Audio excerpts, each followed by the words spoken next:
I made it. Okay, let me bring my friends on. We'll have some fun tonight. Joe Ricco is back from around the world. How we Uh, doing, Larry? oh, hi, Joe. Hey, Joe Larry. Hey, Joey. Joey, and Ron. Hi, Larry. Hey, Thanks for having me. hey, Ron. Hi, it's Joe. How are hey, you? how you Good. doing, Eddie, Ron? Joe, how you guys doing? Good, Hey, Hey, good. hello, Joe. hello. And And last last but but not not least, a little old winemaker. Hi, Anthony. the meat man. okay, where it goes, I remember to hit live. The voice is on. Good job. We're all on. And Like, let me finish that conversation with Joe. Yeah, I what I do, Joe, and they have all these glues out now and all these kind of compounds that everybody uses. I remember when the glue ones first when it first came out, none of the blacksmiths would use it because because of the fear of cancer. They breathe in all this stuff, and they were all using masks, and then a lot of them wouldn't do it. But right from the beginning, I know, and how it started. I think it was around 1961. I claimed a horse. I'm almost positive it was from Anthony Abatello, and I got the horse back to the barn, and he had a split. He had a quarter crack, and what they did, they drilled a hole in one side of the crack, and then on the other side, and they had a nail, and they just twisted the nail so the foot wouldn't spread anymore, and I guess that was the theory. So, but anyway, naturally it was bleeding and everything. So I cut the nail out the next morning, and prior to me getting in horse racing, I raced cars. And before I raced cars, I was building hot rods and everything. And back then, if I don't know if you ever did it or not, you take the hood ornament off, and you would take the tail, you would take the handle, the door handle off, and you'd fill it in with fiberglass, and then, and then the bondo, and then cover it up, and then paint it. And so that's what I did. So when I cut that nail out, I dried the foot out for a couple of days, and then I just went to Sears and Roebuck. I bought a $3 Sears fiberglass kit.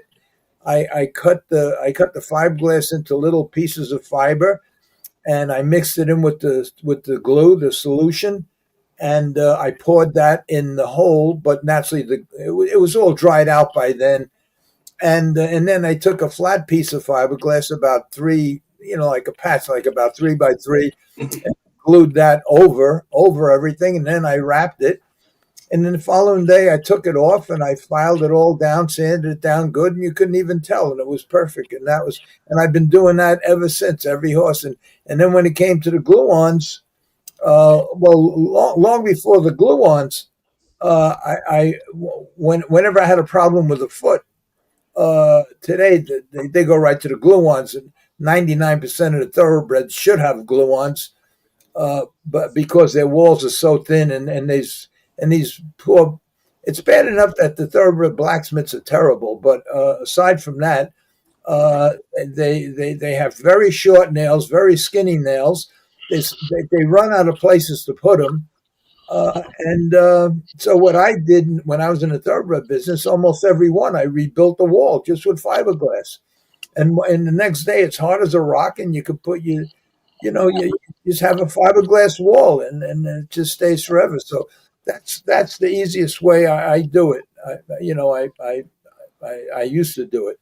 So I agree anyway, with you. that's I agree with you on that because I just did that with that white horse. I just built the walls with the glue, and oh man, it's unbelievable. You can drive the nails right in and forget about it. The shoes are really. yeah. Now they have Ian. When Ian helped me, I did a podcast last night with a good friend of mine. In fact, let me just say this before we go any further. This is the guy, and I told the whole story last night of how I screwed up, and I was not successful in that venture with this guy, and I gave the reason why. And but he started a podcast called "Live Long, Live Life," and if you go on YouTube, he already did 3 or 4 episodes, and very, very interesting in health wise and what he did, because I spent a lot of time with him, and he was like 250 pounds. He always eating junk. So anyway, he tells the story of how he basically saved his life and what he does now. And the guy looks great, and he's doing great. And he started this live long, live life thing. It's so if you go on YouTube. on YouTube. I think he has three of them out. He puts one out every week. It's very, very interesting stuff. And this guy's no dummy. This guy's a pretty sharp guy, and he don't open his mouth unless he knows what he's talking about. And a lot of what he's talking about, I know to be true. I just let him talk last night because the first hour of the show, I just ran my mouth trying to defend myself for not being successful in the venture that we went into. It wasn't so much defending myself; it was more or less an apology that I didn't do my homework before I jumped into a situation, and I should have known better. But I was so anxious to get out of this house, and so anxious. The guy made me a deal that was, he put up everything and just give me half of everything. So I just jumped on it before really researching it, especially because I've been out of the game for 30 years.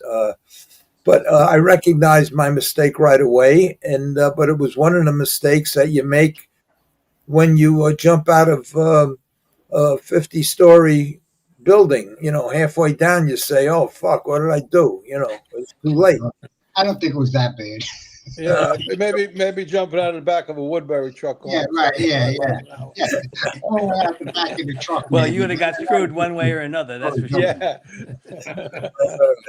Okay, but anyway, why did I get into this whole thing about? Oh, so I just, if you during the day, do go see this, because it's very, very interesting, and it's very, very true. And here's a guy that went from like 7, 8, 10 prescriptions a day down to nothing. His blood pressure is normal. Everything is back to normal again. It took him about 3-4 months to do it, but and he's a very, very sharp guy. And everything he says is true. Everything he says is true. And I know for one, I'll be watching it. And he's going to come on again. And he's just in love with the thoroughbreds, but he has a lot of concerns about the tracks in the thoroughbred industry itself. But like I told him, I said it's like one of his concerns was they shouldn't race 2-year-olds, and I says, well, that could be a concern, but if that's a major concern, you'll never be in the horse business, because they're never going to stop racing 2-year-olds. So you can have a concern, and then I even did something that everybody yelled at me this morning. I read the letter last night that I sent to Isa. Oh, where do you see this one? Oh, I don't know if you saw it, Eddie, but I read the letter over the thing. I contacted them, and I had a long talk with I told the girl that answered the phone. I said, listen, I want to talk to Lisa. She says, well, who's this calling? I says, it's a guy that's been in the horse business for over 60 years. I says, and it's about a concern I had for 60 years. And the government formed your organization to protect the well-being of everybody involved, especially the horse. I says, so right now I'm speaking for the horse about a problem that everybody knows about. Nobody talks about it. Nobody ever did anything about it. And yet hundreds of horses a year die from it. Nobody mentions it. And there's no data on any of this stuff, any of the deaths that I'm talking about. So I'd like to talk to Lisa direct, because she's the one in charge. You have 80 people on your payroll. You spend almost $100 million a year. I says, and I created something that would end this disaster, because the horse can't tell you. I says, I have film, I have documentation, 40 years worth. I have references all over the place, from universities, from the most well-respected surgeons and doctors and vets. I says, so I'm ready to go. I says, so I says, I don't mean no disrespect, but I don't want to talk to a middle level person. I need to talk to her. She says, well, you're going to have to talk to me first. So I said, okay. I says, in fact, I'm going to talk to you and I'm going to send you this letter. And I says, and I hope that I get a response. I says, because if I don't, then I'm going to help destroy you. I says, and I'm serious. I says, because I have a whole lot to say about a whole lot of stuff that you're doing, about how it was formed, who it was formed with, the people that you have on your payroll, and the hundreds and hundreds of millions of dollars you spend every year on nonsense. And what's killing these horses, you don't have a clue. And so I suggest that you talk to me. And that was 2 days ago. I'm waiting. I'm going to give him 1 week to respond, and then I'm just going to unload, and I don't give a fuck. Mm. That's it. That's And I good. told That's great. I told her. I says I told her just the way it is. And I says in the 400,000 you're going to give to these I don't know who you're giving the 400,000 to, but I'm going to give you the information on LASIX for free. It's going to be in my report. It's going to be in the meeting that I gave you. That I give you, and you won't need this. You could save the 400,000. In fact, I'll whack it up with you. Tell them you paid them.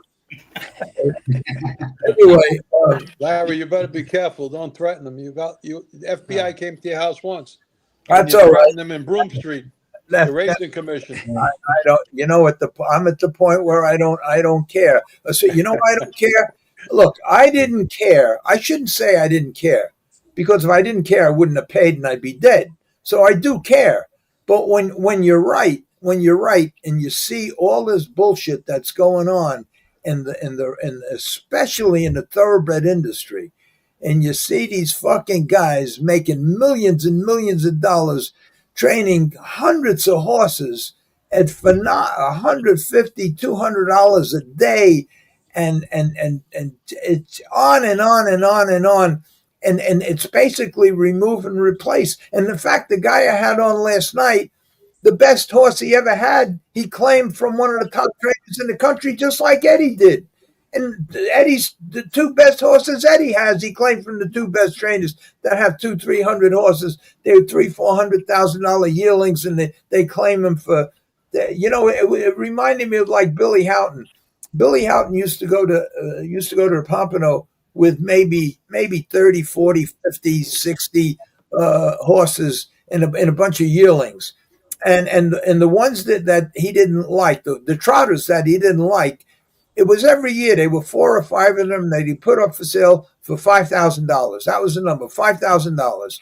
And I'm almost positive the guy on the bottom left of the screen bought one of them. He had to lay him up for a while, but he turned out to be a free-for-all trotter. So there's a whole lot that I could say, and I'm going to let them know that the people that they have on the board, from the veterinarians to the trainers and everybody else, I'm going to tell them. I says, listen, I says, I'm not aware that you know the whole history of everybody involved. I says, but I strongly suggest that you listen to me. I says, because and I told him, I says in the letter too, I says, meet with me the next time you're in the New York, New Jersey area, and bring your team. Bring whoever you want. Bring your veterinarians, bring your surgeons, bring your attorneys, bring your lawyers, bring whoever you want. And the reason, and this is what I told him, the reason I'm calling you now is because I went as far as I could go. My next step is mass producing what I have patented. I says, now, after I got all done, I says, every horse that's racing and every horse that gets shipped should have one of these. Now, I'm going to call HISA for 2 reasons. One reason is they just might make it mandatory, which they should do. They might make it mandatory. If it's mandatory, I save a whole bunch of marketing money. And I'm an instant billionaire. Don't forget our 10%. Yeah, yeah, yeah. 10. Everybody here got a piece. That's 40 right here. But I also I also I also have in my mind that because of the I don't want to say that everybody there is not qualified, but because of the sometimes the crazy rules and that come out of the mouths of the people that are in charge, they may decide to bar this from racing. I remember I put a pelling pacifier on a horse, and a pelling pacifier on a thoroughbred. All a pelling pacifier is a hood with cups that have screens in front of them. It's like a bullshit thing. It's no big deal. Well, the jockey, which is DiChiaro, he went into cardiac arrest. The paddock judge come over. He was shaking. What's that? What's that? I mean, it's a joke. And I knew that this was going to happen because I know the mentality of everybody in that business. And I knew this was going to happen. And I brought the most recognized exercise rider that was at Hialeah at the time. No, it was at Monmouth Park. No, it was in Delaware Park. And I brought him with me, and he used to exercise all my horses with me. He charged me $5 more than anybody else, but he was the best that was out there, and that's what I wanted, the best. And I brought him into the paddock with me, and I knew. I says, if there's any problem, you know all these jockeys, they know you for years. And DiChiaro, who was going to be the jockey, I'm getting off this horse. I don't want to buy him. What is that? What is that thing? What are you guys crazy and everything else? I says, look, I've been in a business before you were born. I says, and that's an insult. Do you really think that I put you on this horse if to put you in danger or anybody else in danger? And then I says, talk to my friend here. You know him, no? Yeah, he says, I know him for 20 years. Talk to him. And the guy says that this horse will win. He'll be all right. And he did. He won. From finishing last every week, I claimed him because I recognized the problem. And the first thing I did, it was just a problem that you could recognize right away. Just shying, just always backing up from everything, from the dirt, from a whip, from everything, just backing up from everything. And as soon as I got him, I had a pelling pacifier and I put it on him. He was like a different horse right away. I put him right in the race, and he went for fun. But you got to be careful in the thoroughbred industry. The only thing I know that they ever had a problem with in the standardbred industry is with my friend Kurt Watson, who invented the cheater and all them bikes that probably revolutionized the whole industry, whether it's for good or bad. But in 1995, I think the cheater bike won every race from 2000 claimants to the Meadowlands Pace and the Hamiltonian. So, but that's the only bike that they barred. In thoroughbred racing, if you have a shoe that has a grab that's a 16th of an inch too long, they scratch your horse. You got to pull them off. They're nuts.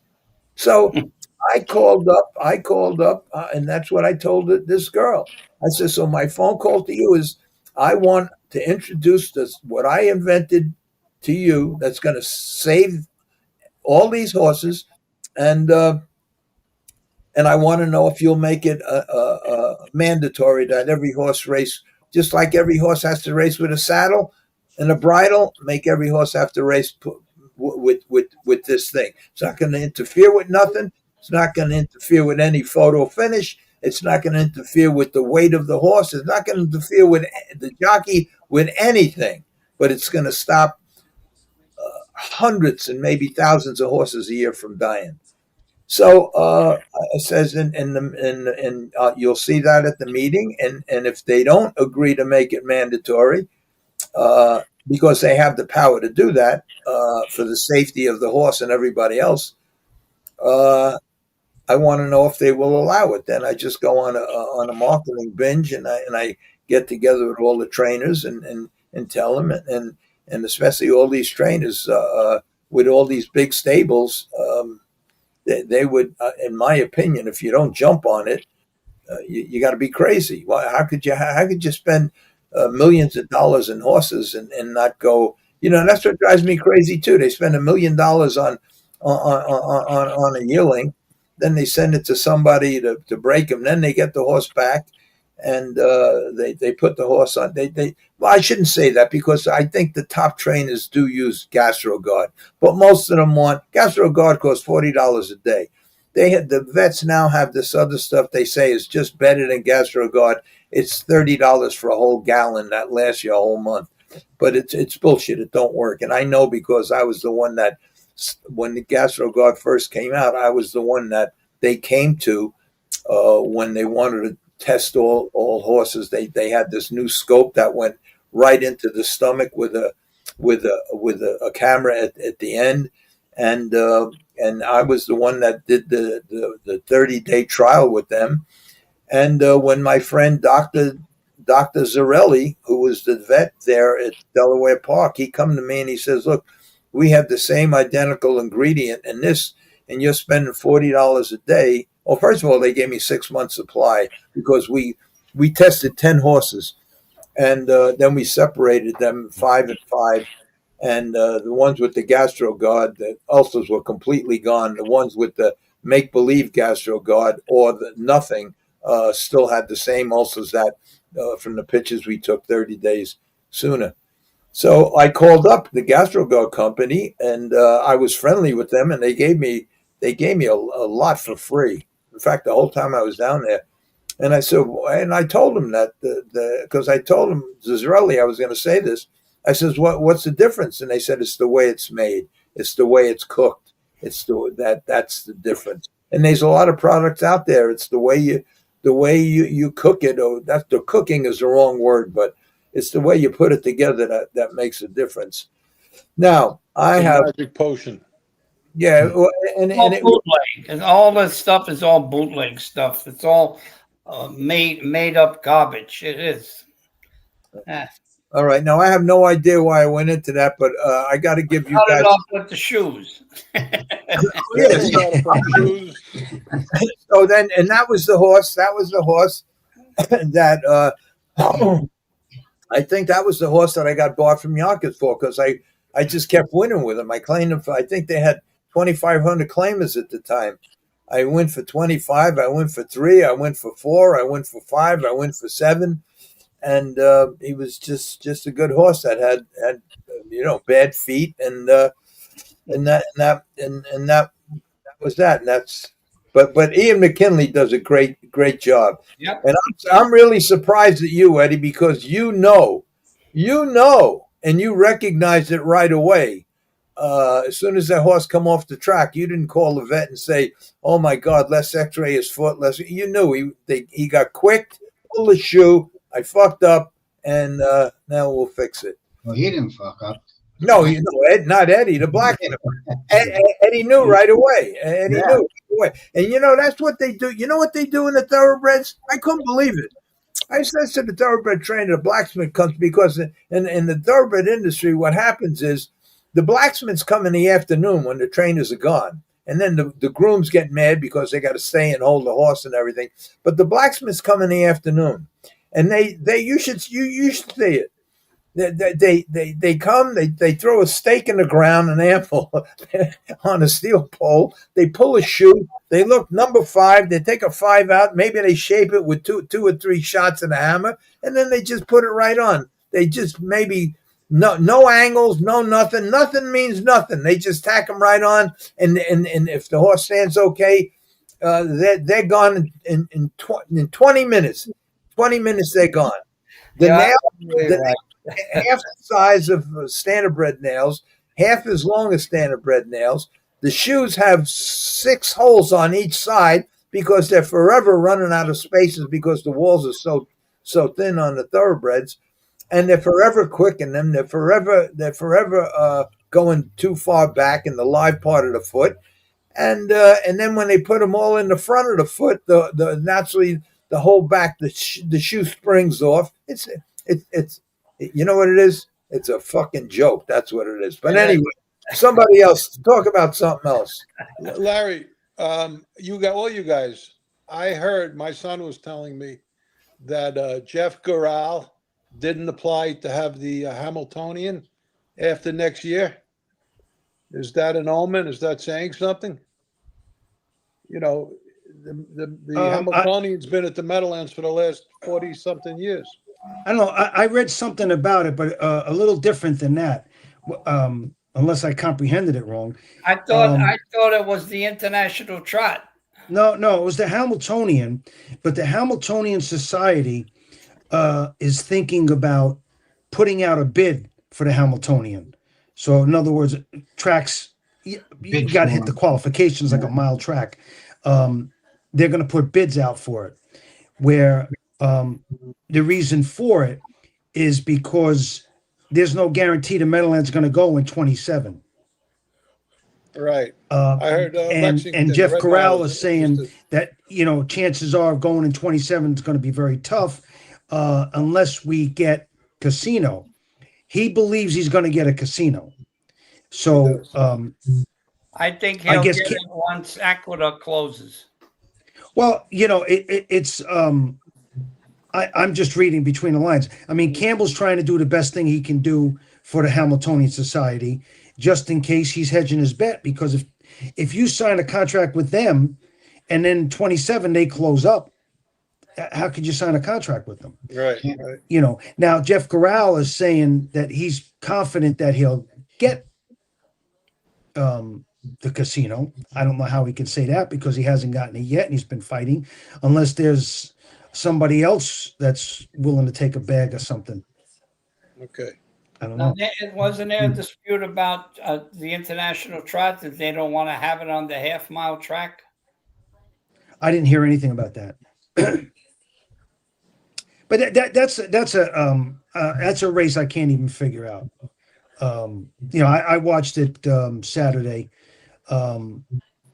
It's $1 million race, plus the horses that come from Europe, they pay to ship them here. There's a lot of money involved in it. So it's well over $1 million. And they put everybody up and they put on a big show, which is great. But their handle's like $100,000. I mean, you're spending $1 million, and the grandstand's not full. It just I don't know what the benefit of it is. I don't see, if you're running a business and you're putting in money, it's like if it costs you $3 to make a hammer and you're selling them for $2, it doesn't make sense. The question is about the trot is there's no youth anymore. There's no young people going to the track because they have nothing to entice them. There's no show to put on. I mean, your big days are your Hamiltonian, your stake races, but during the course of the year, you got the same horses every Monday, Tuesday, Wednesday, Thursday. Every Monday, you got the same horses. Monday, Tuesday, Thursday, Sunday, Tuesday. Yeah, they got Apollonia. There's no incentive. Now, like Saratoga, the whole place, because it's a resort town and it's full of young people, and they come to Saratoga. Even the harness. Look at the harness handling up in Saratoga during the course of the Thoroughbred. It's phenomenal because you have the young crowd.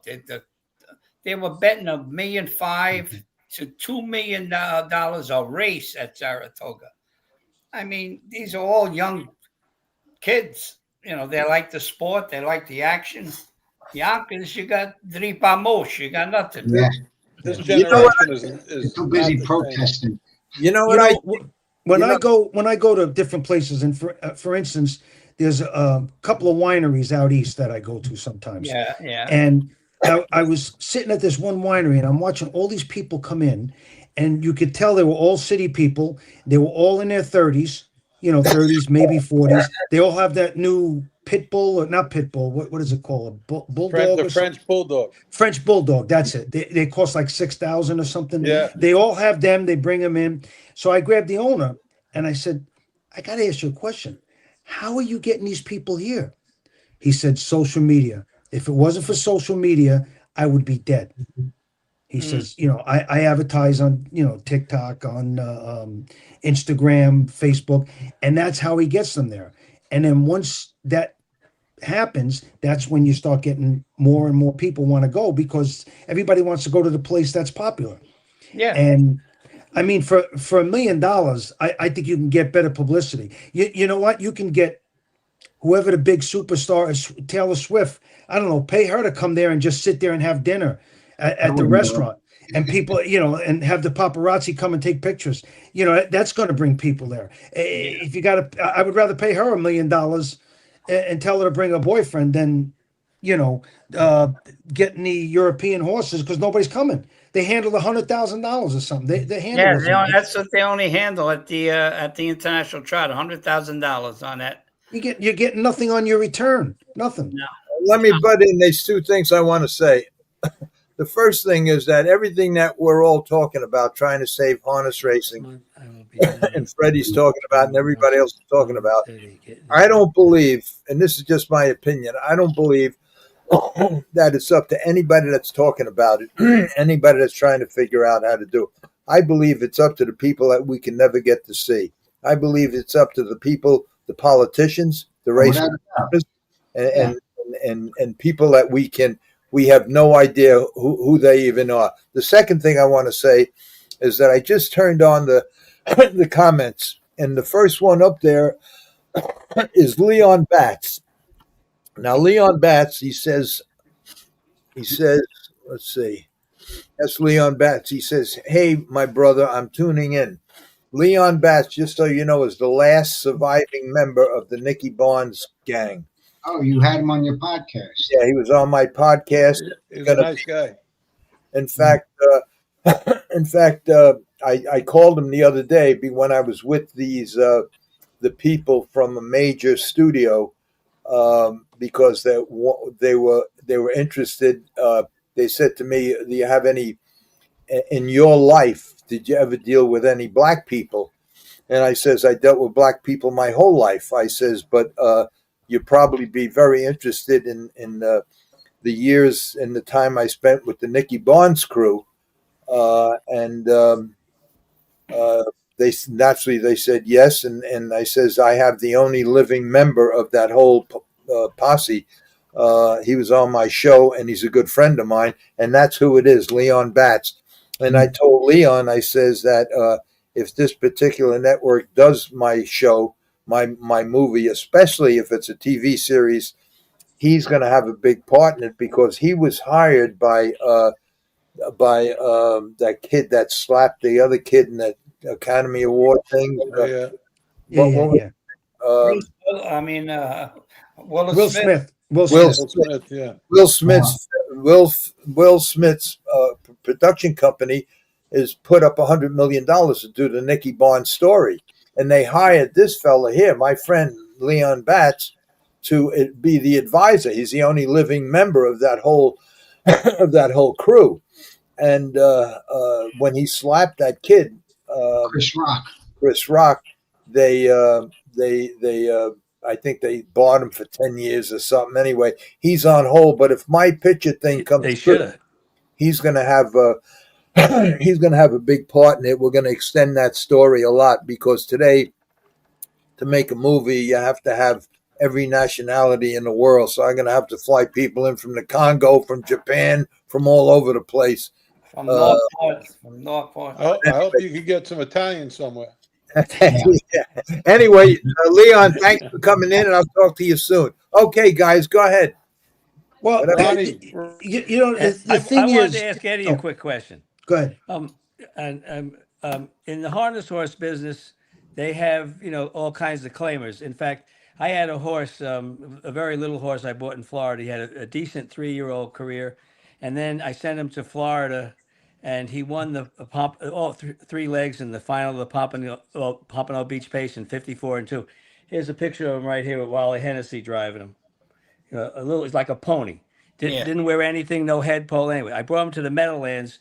This is true. I put him in 100 claimer, and the horse raced every single week in 100 claimer.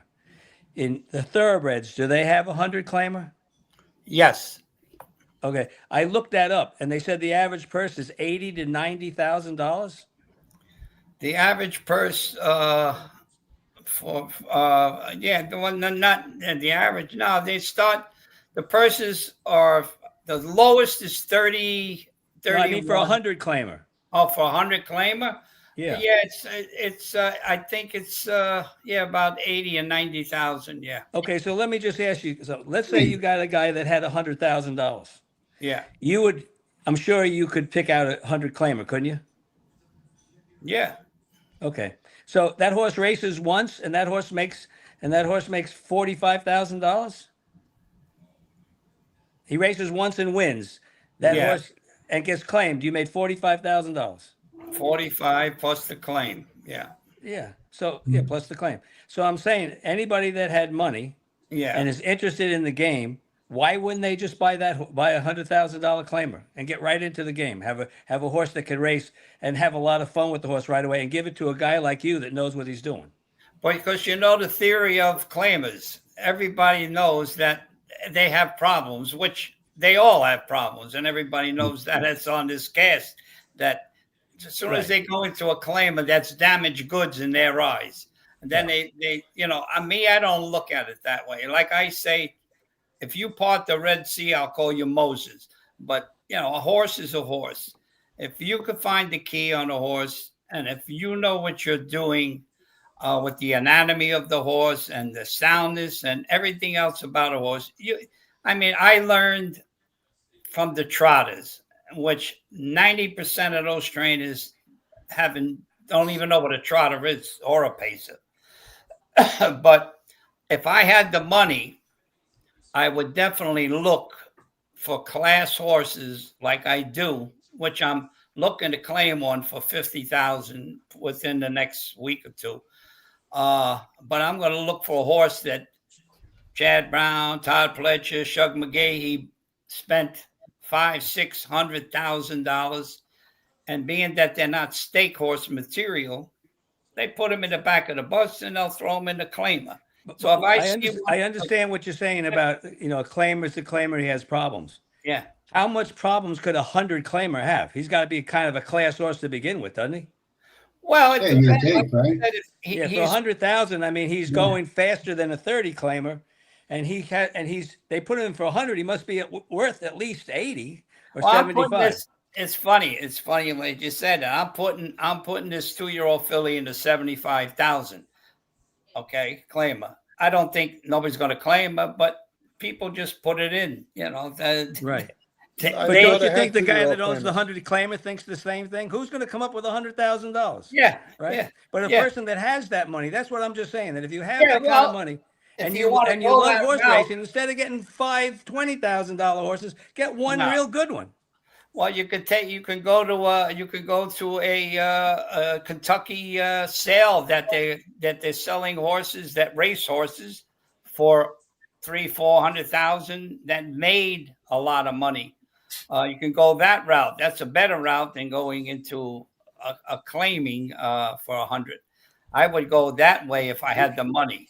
All right, let me say, because both of you are saying just about the same thing, but in different ways, except for the last thing that Eddie just said. But I mentioned this last night. I talked about this last night, that the people, and I agree 100% with both of you guys, that if you have $100,000 and you want to get involved in the game, you're better off buying $100,000 claimer, because the people that have the money, they're not interested in the claimers. The mediocre trainers are not going to take a shot with an owner for $100,000. Yeah. You have a real good shot that you can have $100,000 claimer and have him in that class and win 3-4 races in a row and not be in jeopardy of getting him claimed, because the top guys are not claiming claimers, and the middle guys can't afford to spend $100,000 on one horse. And I think that's the best way to get into the business, rather than a 20 or 30 or 40 claimer. Right. That's what I'm saying. One or two in a row. That's what I'm saying, Larry. Yeah. Yeah. But Larry, I agree If with you Eddie would and everything he bring a says, row, except of course I'd be they more claim. willing to invest $100,000 for 100 claimer than go and spend 300,000, Eddie. Yeah. There's a certain price limit that you have to cut off, right? All right, now Maybe I could take a shot at 100, but not 300,000. Now you probably these the guys in the harness race and know that owner Larry Roman. Larry Roman was with George Anthony, and he was with Right. Okay, now here's a guy that has a ton of money. All right, now he'll invest. He went to a sale, and he bought a horse. What the hell? I don't realize the name, remember the name, but he was a class horse that was put into a sale. He bought it for 80,000. That's like, all right, claiming something for 80. Okay. He bought it for 80. He took the horse and he went to Charlestown, put him in the $1 million race, and he win. he win. He got lucky, but he was a race horse, Right. 100 claimer. They're probably allowance horses. They're not stake horses, but they're okay. But I wouldn't pay $100,000 for a horse that's racing an allowance, non-winners of A other than maiden claimer or starter, and they put him in 100 claimer.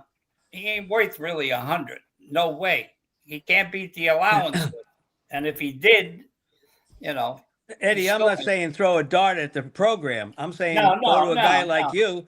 That I'm not saying that let's say I wanted to do that and I asked you to do it, and I don't even know you, I would. right? And I would expect you to take a week, 2 weeks, a month, maybe to find the right horse. I don't expect you to call me the next day. I'm claiming one for 50. Like I told the guy, I said, listen, Rome wasn't built in a day. I'm doing my homework. Leave me alone.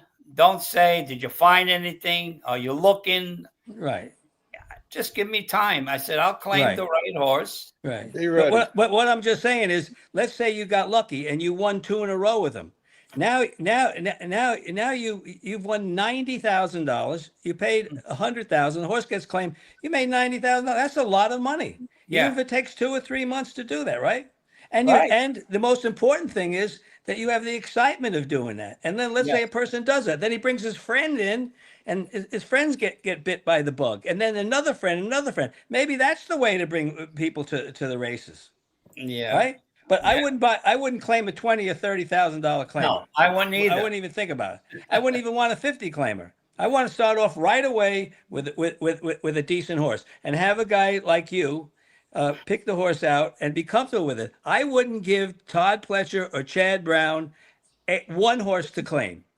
I'm not going to get into it why, but I would not do that, right? Because you're just a number there. You may not even talk to him for a month, right? right. But with you can come meet with them, and you have the harness horse experience and background, and that's what I like, and I think that's what should bring people to you. To tell you the honest truth. Well, it's crazy how you could. I started off like a house of fire. I win like 5 races right off the bat this year, and then I chilled out because I had to cut back on racing because I did over race them. They got a little tired. They tell you when, hey, listen, back off a little bit. I'm getting tired. You could tell by their performance, and but they're sound, but still, so I gave them all like a month off while they were up in Saratoga. I just raced one time up there just to show. But like I said, I claimed that horse off Billy Mott. They paid $350,000 for him. When I claimed him, he had a twisted Testicle. and I gelded him, and I win 2 in a row with him. I beat the 50s. I bet a starter. Like I said, I made $82,000 with him in about 6 months, and that's what I look for. For the owners that I have. I don't have owners that would say, Eddie, go look for 100,000 claimer. I mean, I'd be a tickle pink. One thing I do respect my owners because they gave me the trust. They gave me the, how would you say, the backing with their money. They invested in me for the time that I put in the game, and I respect my owners for that. That gives you more incentive because these big trainers, like you said, you're just a Just a number. number. I just want to address a comment Manny just made. He said, Ron, Todd and Chad wouldn't claim a horse for you anyway, so that's such an irrelevant comment by yourself. I didn't say I would claim ask them to claim a horse. I said I wouldn't want them to train a horse for me. So I didn't say that I would ask Todd Fletcher or Chad Brown to claim a 100 claimer. I didn't say that. I said I wouldn't want them. I wouldn't give them a horse, any horse, to claim. What did because Manny say? I didn't see the comment. He said, Ron, Todd and Chad wouldn't claim a horse for you anyway. So that's such an irrelevant comment by yourself. Well, you know how you answer? You know how to answer, Manny? Shut the fuck up. You don't know what you're talking about. Well, That's no, how I don't think he meant it nastily, but I well, think he's just trying to tell me. But I didn't. I'm saying tired of Manny challenging everybody that's on making these kind of remarks. I told him about it 2 or 3 times. Just shut the fuck up. I'm not bothered by it, Larry. Don't worry about it. Because the guy Here we go. about can buy and sell both of them guys that you're talking about. Okay, So but I'm not saying that. I was just trying to make a point that I wouldn't give them a horse to train, period, right? Because not because they're not a good trainer or anything, because you're just a number. Unless you're one of their big owners and you're going to the sale and spending millions and millions of dollars, right? I don't think he can't take personal attention when he has 300 or 400 horses. And the same, I didn't put them down as far as the trainer is concerned, right? But what I'm just saying is that, in my opinion, I would go with a guy like Eddie, where I know that I could go to Belmont and see him and speak to him, and then I'm sure that he would call me and let me know what was happening. When I was an owner, and my wife and I had 15 horses racing every single week, right? I never called Lou Martinez once. I told Joe that, right? I was at the track, so I got to see him. If we would go out socially, we never mentioned a horse. We never mentioned, how that horse, what are you going to do with him? How come we don't do with that? He was the trainer. That was it. I didn't interfere with that. I brought him horses, and then he did what he had to do with them. But I was never that kind of owner that would call them or challenge him or anything. He was the trainer, and I wouldn't do that with Joe Ricco, or with Anthony if I had horses with them. Because if you don't trust them, then you don't give it to them. The reason I come down on Manny, listen, Manny's my friend. He just talks too much, and I have to put him in. I hate to do this, but it's, there was a time, I can't get into that other story, but I'll just say this. How many mornings did I say, Manny, don't challenge the people that are on my show or my friends? Don't be challenging everybody. Yesterday, you had 92 fucking comments up there, and every one was half of them were challenging somebody. You can't do that to my friends, because most of the time you're wrong. You have to stop. You got to stop that, Manny. And I don't mean to embarrass you in front of everybody, because you're my friend, but you just have to stop. Because if my friend here, Ron, went to one of them trainers he talked about, first of all, they would treat him with respect. The 2 guys that he mentioned are gentlemen. The 2 guys he mentions do have 300-400 horses in training. So what they would probably tell him is that, look, I really have too much on my plate right now, but I really appreciate you. And they would probably suggest somebody that used to work for them that's breaking into the business or something like that. Yeah. Or if he came with a big enough offer and said, look, I'd just like to take a shot. I have $1 million to spend or whatever. They might even entertain that. But you got to stop challenging these people that I have on. I have no problem with him, Larry. But I do. He's free to say whatever he wants. Yeah, and he actually was right. But I never had any intention to give them a horse. I just feel that maybe he didn't have much confidence in my past knowledge to know that I would never ask them for a 100 claimer. It's funny. Will you take a 100 claimer for me? No, of course not. No, it's ironic about that big stables, those guys, the owners. First of all, you can't come to the track without an appointment. Right. They won't let you come in the barn. You're not allowed in the barn to look at your horse unless you had an appointment. The only time you can come and see your horse is when you go up to the training track and watch your horse gallop or breeze, but you can't go into the barn. This is their restriction on owners. Yeah. Now, you put up $500,000 or $1 million, and they're going to tell you you can't come into the barn. See, that's the type of people they are. They're business. Well, that's why I would never have a horse with them. You have to treat owners with respect, no matter if they have $1 or $1 billion. Hey, Eddie. The reason I explode is it's not that what Ron said. What Ron said, he was creating a situation. Right, a scenario. I didn't mean it. It was a scenario. I understand where he was coming from.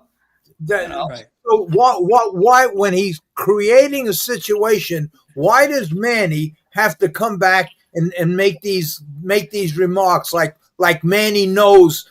Manny, just shut the fuck up, Manny. And just when it comes to my friends, and I know that, and Manny's a good enough friend where I hooked him up with Eddie, and he's buying a horse with Eddie. And they both had me on the phone today. And he's a good enough guy where it just amazes me that he just don't ever learn. He just don't ever learn. After we had a 2-hour talk about 2 weeks ago, he was good for about a day. And then it started. And then yesterday, when I don't think I took one question, there were over 100 comments. 90% of them was Manny. And just take it. Just smoke your cigar, put the volume on low so you don't disturb your neighbor, and shut the fuck up. All right. And take care of my friend Eddie. Eddie, do 100 claimers fill? You could get them in if you had 100 claimer? They do it. What they do is an allowance, optional 100 claimer, but they're only doing it with 2-year-olds, basically. I didn't know they had. I didn't know they had 2-year-old claimers. We don't have that in harness. Yeah. No, they got 2-year-old maidens. They got maiden 20s, maiden 40s, maiden 50s, 75, 100. But that's what I was saying at the Meadowlands, Eddie. Every week, that horse raced in a 100 claimer. That little horse I just showed you. Now, Joe DeFrank would make a class 75-100 claimer. Yeah, right? yeah. 75 draw and stuff. They would only have 5-6 horses in the race every week, so it didn't matter. So, so everybody put him in for 100,000. What was his name, Ron? A cool flying fella. That's this horse right here.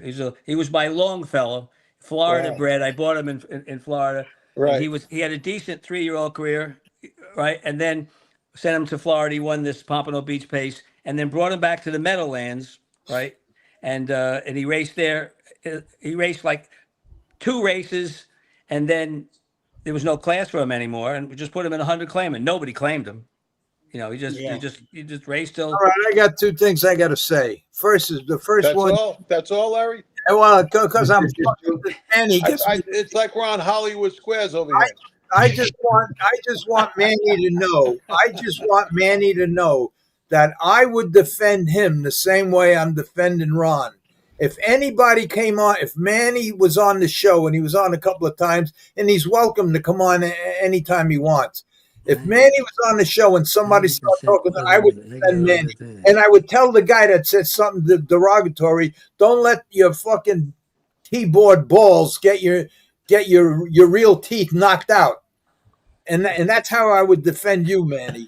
So I'm defending my friends, and you're one of my friends. And I don't like when my friends start these it's just not right what you're doing. Just back off. Just calm down, back off. And I got news for you, Manny. You're relatively new. Right here on the screen here, there's 40, there's 100, there's like 300-400 years worth of experience in the business that you have about 5 years in. Okay? So my advice to you would just sit back and listen. Because you might pick up, because I know that you love the horses. I know you're always going to be involved with the horses. And I know that you're like a sponge and you absorb everything. So just listen, because even if you only pick up one little thing every time we do a podcast, it's going to serve you in the long run. You got a long life ahead of you. You're a nice guy. You're a wealthy guy. You're a personal guy.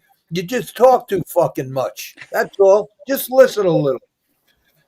All right, that's He it. said he's getting out of the business, Larry. He ain't getting out. He's got no. What he's doing, what Manny is doing, I don't want to. I'm not going to talk about his business, but he knows we had long talks, and he's a pretty sharp guy, and he's pretty sharp. He patronizes a lot of people, which is bullshit, but that's what he does. He patronizes you like you're the greatest, and that's good. That's his personality. But he's a good guy. Hey, let me tell you something. I was telling a story at his house, and I was telling a story just to tell the story. It was part of the story, and he took me outside in his house, and he offered me a lot of money. He says, "Here." I says, "I didn't come here for that. I don't want it. Thank you very much." That's not why I told the story, but thank you very much. He did what Joe Ricco did 50 years ago when I was on a park bench. He shoved $100 or $200 in my pocket, and nobody knew about it. And I looked in my pocket, and he just walked away. So that's the kind of guy Manny is. Manny's a good guy. He just stop with the criticism and and listen more. You're going to be in a horse business for a long time. Listen to these guys that are on here.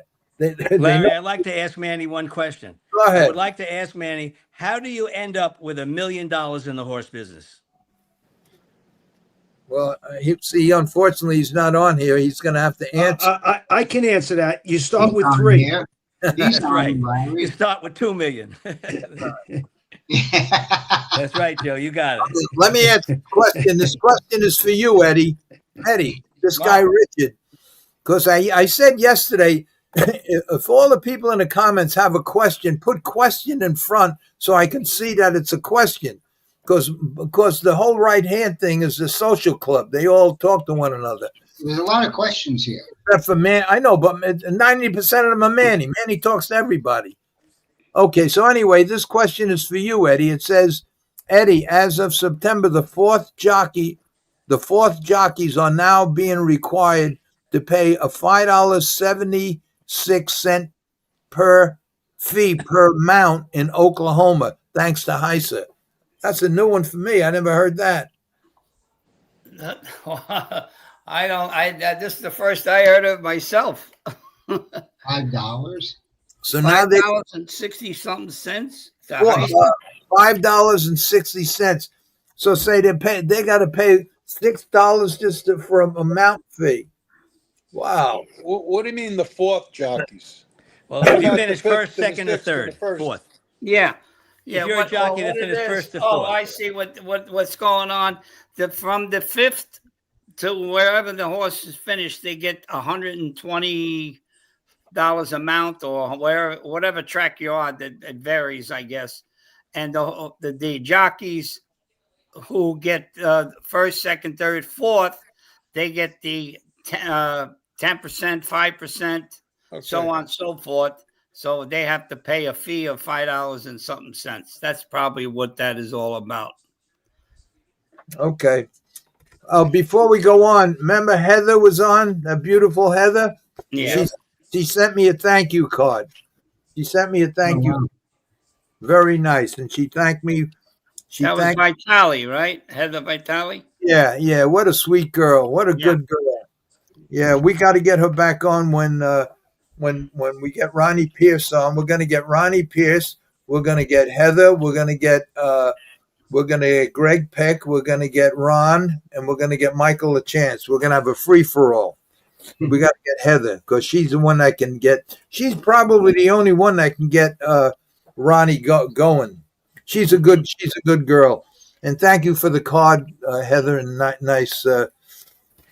Larry, I thought that was a very good show, but I was wondering why she didn't mention that world champion that her mother had, Chardonnay. I don't know. I mean, that was one of the best mares ever, right? I don't know. But she's going to come on again. She's going to come on again. She's a good kid. She's a good kid. She's the first girl ever to be on the show. We got to get the best looking guest for sure. Yeah. Right. Hands down. Well, I'll tell you, everybody here on the screen was 50 years ago was had no problem getting girls. Even this guy in the middle, Eddie here, he's a little chubby now with a little scrubby look, but Yeah. he was a good look.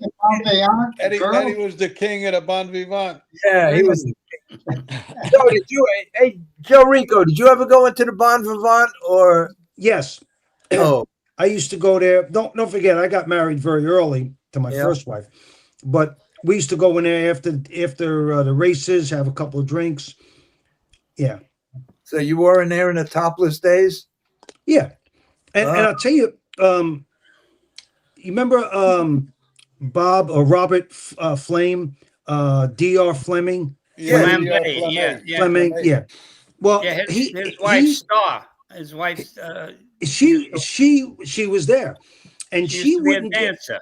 She was a dancer, and she would not get completely naked, but she was the best one there. She was fantastic, gorgeous girl. Yep. Yeah, I used to go there. I'm sure Eddie could tell some stories about that, what she's not going to do. No. I was a very nice guy. But you know, the Bon Vivant I'll second that. was a classy place. Yes. You know, like you went to Johnny's. Johnny's was like a hell. Oh, Johnny's, they had 3 teeth between 5 girls. Yeah. That was John. And you know, I was kind of a little naive and not as sharp as you guys, but I went to Johnny's one time with Johnny DeSimone. Oh my man! And Johnny D used to train horses for the guy Johnny that owned it. Yeah, I don't know. I met him down there one afternoon. I had like a bite to eat, and there was a girl dancing on the stage, and I'm eating, drinking, and I'm watching the girl, and nice, gorgeous. She gets off. She walks off the stage. She taps me on the shoulder, right, and she mumbles something. So I finished my drink, and I said, Johnny, I got to go over and talk to her. He said, sit down. I said, Johnny, come. I'm going to go over and talk to her. He says, Joe, go in the bathroom. You're going to see a lot of tape on the wall. That ain't no girl. Everything's taped back. And I said, wow. I said, holy shit. I said, thank you. I was in Johnny's once. That was one time. I never went back to Johnny's. Let's go to the videotape, huh? Eddie, correct me if I'm wrong, but I remember going when I used to go to Bon Vivant in the mid-70s. They were more than topless. Yeah. Oh yeah. They oh were. yeah. Oh yeah. They showed the tomato plant. Yeah. Yeah. But what's her name didn't do it? What was her name? Star? Yeah. Yeah, she didn't. She No, was just she topless. just kept the thong on or the G-string or whatever. Yeah. And on Wednesday night, didn't they have like audition night where they get? Yeah, I had Sepp up there. Sepp auditioned. Yeah, he was there with his boxer drawers on. Oh, he made me piss my pants. John Gilmore. Oh, he was funny. God rest his soul, Sepp. Then Danny Capello. All the guys up there. They have a lot of fun up there those years. Yeah, Johnny D. This is my life. Good time. We used to go to the Kaplan, the deli, the Jewish deli. And Kaplan's. No, Cats. Yeah, Cats. Yeah, right. Cats. Now we used to go to Stella's, right? The Italian restaurant across the street, right near the church. Yeah. And they had, what was it, Delmonica's or something like that? Yeah, that was up in White Lake. Yeah, White Lake. Yeah, that place was pretty good. Then we went to the Down Under. Monosel was the only place that you could be dead broke and have the time of your life. Yeah. You used to go to the Down Under. Down Under, yeah. You know who owned that place? Lonnie Beer owned it for a while. Lonnie Beer and Esther. They really? The Down Under, yeah. Yeah. Yeah, I used to go to Concord, so I just stay in them places. Anyway, couldn't afford it. But you were high class. Well, I like the entertainment there. I didn't drink, so I went in to say hello. I'd buy a drink and then I'd run off to the Concord. Joe, Joe, My did your father, Joe Ricco, did your dad own that little restaurant or hero place in where that bungalow colony was Yes. on 17? Right? Yeah, that was called Ricco's Seafood Yeah. Italian Restaurant. Yeah, Yeah, yeah, he did. yeah, yeah. He Yeah, did very well there, and then after that closed, he opened up a little hero place. Yeah, the hero place. Yeah. He opened that later on, but What- he did very well at Ricco's. What was Yeah. the restaurant? Was Rico's the restaurant I bought that whole mob from Yonkers up there? The guys Yes. I brought with? That was Rico's? Yeah, Yeah. yeah. Yeah, the No, hero he- place was good. There's a he question did here. well. There's a question here from PM who watches all the time, and he says, Larry, when I sold my house, Joe Ricco was my realtor. He is a true professional and the nicest guy around, and I'm not just saying that. Well, you're 100% right. He's the nicest guy around, and probably one of the smartest too, because he got out of the business at the right time, and now he's a very, very successful guy. And good for him. He deserves Hey, it. Larry, can you tell PM I'll pay him later? Yeah. He's on all the time. He's on all the time. Let me just run down real quick. Yeah.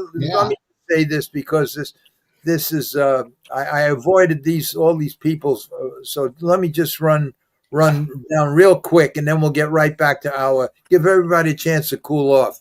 Okay, Eric says Jimmy Kimmel canceled let the congressionals sing hallelujah. Okay, David Arthur, good evening panel. The all-star cast is back. Yep. Everybody likes this. Everybody wants this. They all ask for this. And a lot of people ask for Ron to keep coming back. And I send Ron a link every Wow, week. how about that? That's the truth, Ron. Yeah, thank you. Okay. Thanks, And Larry. Angelique. Hello, Larry, Joe, Anthony, Eddie, Ron. Hi, Hey, Angelique. How you doing? I haven't seen Sundance in a couple of. I hope she's okay. Yeah. Yeah, That's right. came over my house last week and she wasn't in good shape. She's in a lot of pain. That poor girl has a lot of problems, from cancer to a lot of different problems. She's a really good girl, and she comes over my house a lot, and she watches the dog for me whenever I have to go someplace. But last time she comes, she could just about walk, and she's a good kid. I hope she's all right. I Give her should. a call, Larry. Yeah, she usually calls me two, three times a week. She usually calls me, and then sometimes she comes over on Sunday, and she's just a good kid. I hope she's okay. Call her tomorrow. Angelique says, "Hit the like button." That's right, Angelique. You hit the like button because something with the how do you say that, Joe? Algorithm. Aneurysm. Yeah, something with the Algorithm, aneurysm. Algorithm. Okay, Manny says, I was mind blown last night to hear we can't race 2-year-olds. Well, that was just an opinion of, and you heard what I said to him, Manny. I says, is that your opinion? It'll never happen. There will always be 2-year-old races. If there weren't 2-year-old races, the breeders would probably get out of the breeding business. But anyway, okay, so let's go to Manny. Manny says, Larry, what are you thinking? Don't ever let anyone outside the family know what you're thinking. That was that Marlon Brando. You know Godfather. what? Because I read what I sent. I should read it. You want me to read what I wrote to the Heisa? You want to Yeah. read? You want to hear it? I heard it, but let everybody else hear it. All right, let me read it. I gotta put a light on here. Let me read it. This is what I wrote to them. I wrote it to Lisa. Hi, Lisa. My name is Larry Rolla. I've been in the horse business, both racing standardbreds and thoroughbreds, for more than 60 years, and I'm writing this letter for 2 reasons. The first is to express my deep concern regarding the continued practice, a practice that I've witnessed during my years of allowing thoroughbred races to proceed during periods of extreme heat and high humidity, conditions that always exceed the safety thresholds outlined in the racetrack bylaws and heat stress guidelines. My phone is ringing here. I don't know what the hell my phone is doing. Is that your phone? Yeah, it's Ah. beeping. I don't know. Somebody's doing something. Okay, so not only did I witness this practice, I saw the predictable outcomes, including heat stress, heat stroke, organ damage, brain fry, heart attacks, collapse, and death. I witnessed this tragedy every year at every major racetrack in the country. We all know that the safety thresholds in place today were not, are not, and will not be enforced by most racetracks, if at all. Heat, humidity, and racing are a recipe that produces bad results. Some re, results some know, but nobody wants to talk about. In the world we live in today, it's hard to believe that the only data that is not available around the world today is the data reflecting how many thoroughbreds die or have died from heart attacks every year caused by heat stress and heat stroke. Not even the Jockey Club in New York has any public data that isolates heart attacks. They all label it as sudden death, non-accidental cause, sudden, unexplained, or undetermined. That's amazing and unbelievable to me.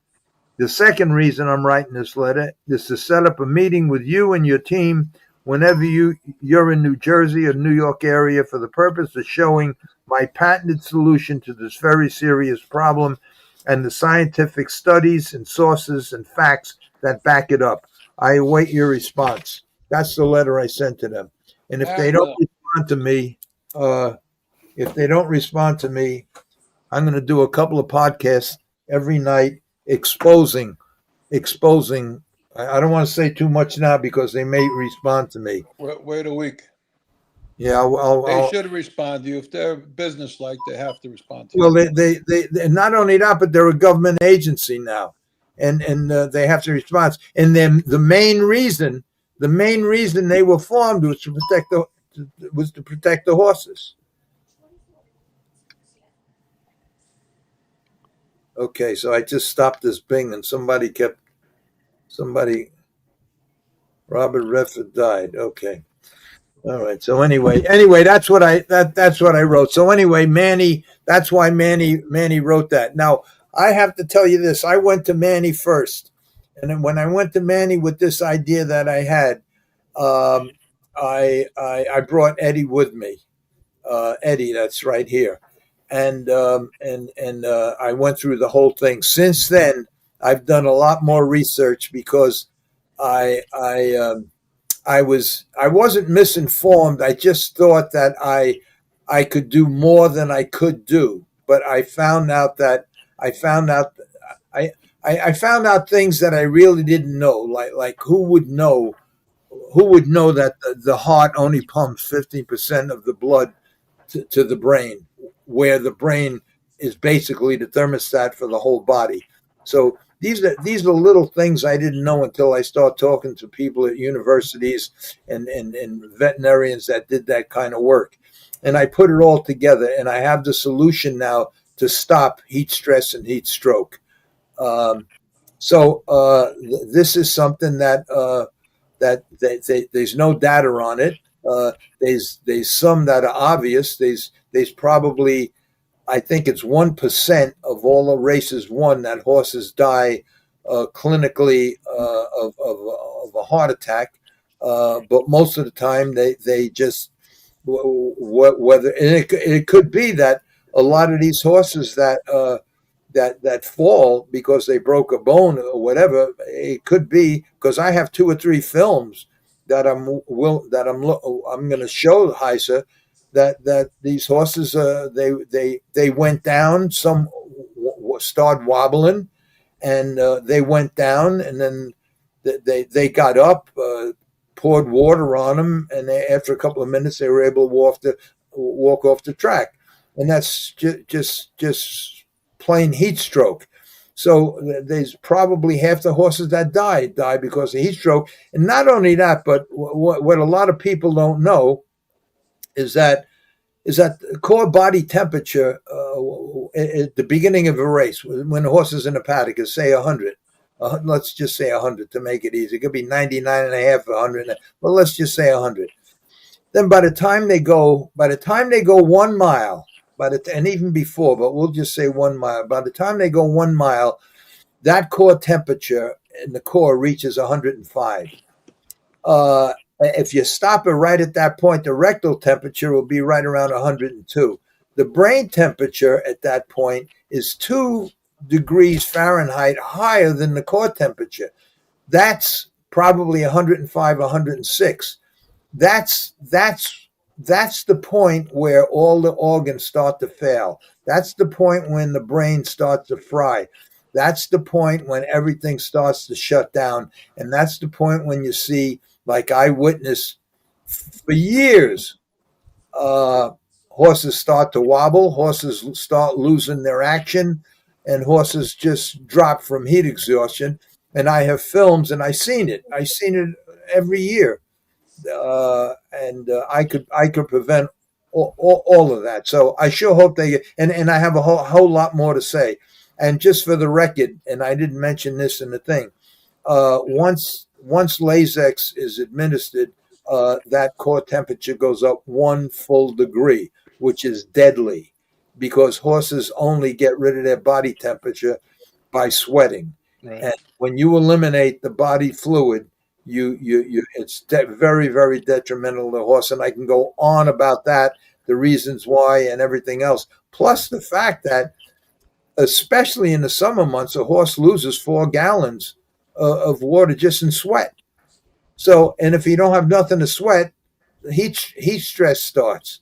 And I have probably 3 boxes full of all research and referrals and where I got all this information and all the tests that were performed when they surgically inserted thermometers, not thermometers, but sensors into the horse's body, into the deep muscle, into the brain, into the heart, into every part of the horse's body. And I got all of them results where the temperature, how much the temperature rises. And nobody pays attention to that. Now they do have a rule that when the temperature and the humidity, when them two numbers combined reach 140, that races should stop. I don't know of one time in 250 years that the races were ever canceled because the temperature or humidity reached that number. And that number is 100, I think it's 140. So if the temperature is like 85 degrees and or 80 degrees and the humidity is 70 degrees, which is many times. It's like that early in the mornings and it's like that in the middle of the afternoons many times. That's when they're supposed to cancel the races. And that's why I put in the letter that you do have a threshold, but nobody follows it. Can you imagine them? The Kentucky Derby's in the 11th race, but the temperature range is 90 degrees and the humidity is 75. Therefore, we're canceling the race. It'll never happen, and it never will. So if you're not going to enforce the rules that you make and the laws for the safety of the horse, then you have to make what I invented mandatory. So that's a little bit of what I have to say if I ever get the meeting. Okay, let me go down this list and then we'll get back into it. Okay, Angelique says, hello, Eric, Manny, Leon, and David. Manny. Hi, Angelique. Chat is very quiet. Okay, let's see. Question for Eddie. We already did this. David, hey, Manny, let us know when your horse is the one that finished 4th last week. Manny, David selling the trotter at the sale, sent it down slim. That's the name of the horse. Will be next week and then shipping down to Maryland, then Kentucky. Okay. Awesome. Good luck, brother. I also wish you good luck, Manny. Manny, by next month, I will be down 3 more horses, slow and steady, getting out of the business. Angelique, yes, it is. There seems to be some questions. So good. Manny, Yonkers has 50 to 7,500 claimers. Talking about I've never seen them race. I look every single week. I've never seen $100,000 claimer race there in years. Now I might have missed one, but I've seen 30,000, maybe 50, but not 100. I know that at the Meadowlands used to have them years ago when I was racing, That's but what I said. My horse raced in the 100 claimer. yeah. Yeah. The other thing I want to say, if the only 100 claimers are in thoroughbred racing for 2-year-olds, I would stay away from them. If I claim 100,000 claimer, I want to see lines on them that Right. warrant that claiming price. I agree with that. Yes. 100%. Okay, now Manny, Eddie, who's claiming the horse for 50K? Do you know him? Yeah, you, Manny. I'm only kidding, Manny. I don't know. I don't know. Did you hear that, Eddie? Manny asked you. Yeah. I'm reading the comments. That's what I'm doing. All right. Well, he asked you the question. You don't have to answer that. Yeah. But I know that Manny got his license the other day. Yeah. Did that one question that he had a concern about was that all right? Did he pass? Well, so far the financial pass. Now he's waiting for the other thing. So. Oh, financial pass. He got a lot of money, the guy. Yeah. You think one day he'd say, Larry and Eddie, why don't we go out to Sparks and have a steak dinner? Yeah. Okay, Manny, what do I know? I know completely nothing. See you in 10 years, boys, and hope you see where I am at top trainer. Now, see how he gets like a little girl. He gets like all this insulted now because I go stand in the corner. Manny, ever since we've been talking, I did nothing but give you good advice. And the best advice I gave you, aside from I gave you all good advice, the best one is shut the fuck up. And I mean that in a loving way. Okay. David Arthur, Joe G made a living with claimers. Yes, he did. Joe G. That's the quiet man on the top row. Quiet man. The quiet man on the top row. Quiet now, but I wasn't quiet when I was younger. Well, you were going to talk about that when you got your friend on. Yeah, he says when he gets here from Hawaii. And then Manny says, what do I know? Absolutely nothing. No, you know how to build houses. And you're going to learn, if you listen, how to train horses and what to look for and what to do. Just shut the fuck up and listen. You know how to do, Bill. It's not that you don't know nothing. Okay. I talk like that because he knows my age. He knows that he's not. I know he's not going to hit me, so I'm not worried about it. Okay, Manny, but I will be a top thoroughbred trainer in the next 5 to 10 years. Well, I wish you luck, and you, the best shot that you got. Don't go buying none of these books on how to be a thoroughbred trainer, and don't go listening to the thoroughbred trainers that are out there today. Listen to this podcast, and any questions that you might have, ask questions. Don't make comments, and then you'll be 5 or 10 years, you'll be one of the best trainers out there. And by the way, Manny, if it won't even take you that long if you tune in and listen and shut the fuck up. It won't take you that long because it's not that fucking hard. It's not that hard. It's blinkers on, blinkers off, size 5, 4 shoe. That's it. Jog 2, gallop 2. It ain't that hard. Now, Larry, you know what I would do if I wanted to be a top trainer in 5 years? what? I'd quit my job and go hang out at Eddie's barn 7 days a week. And then maybe in 10 years, I might make a good second trainer. But to say that I'm going to be a top trainer in 10 years, that's a tall order. That's a tall order. right? Thank you. Well, I think Manny's going to do that. I think Manny's going to start hanging out at Eddie's barn. But Eddie has a lot to.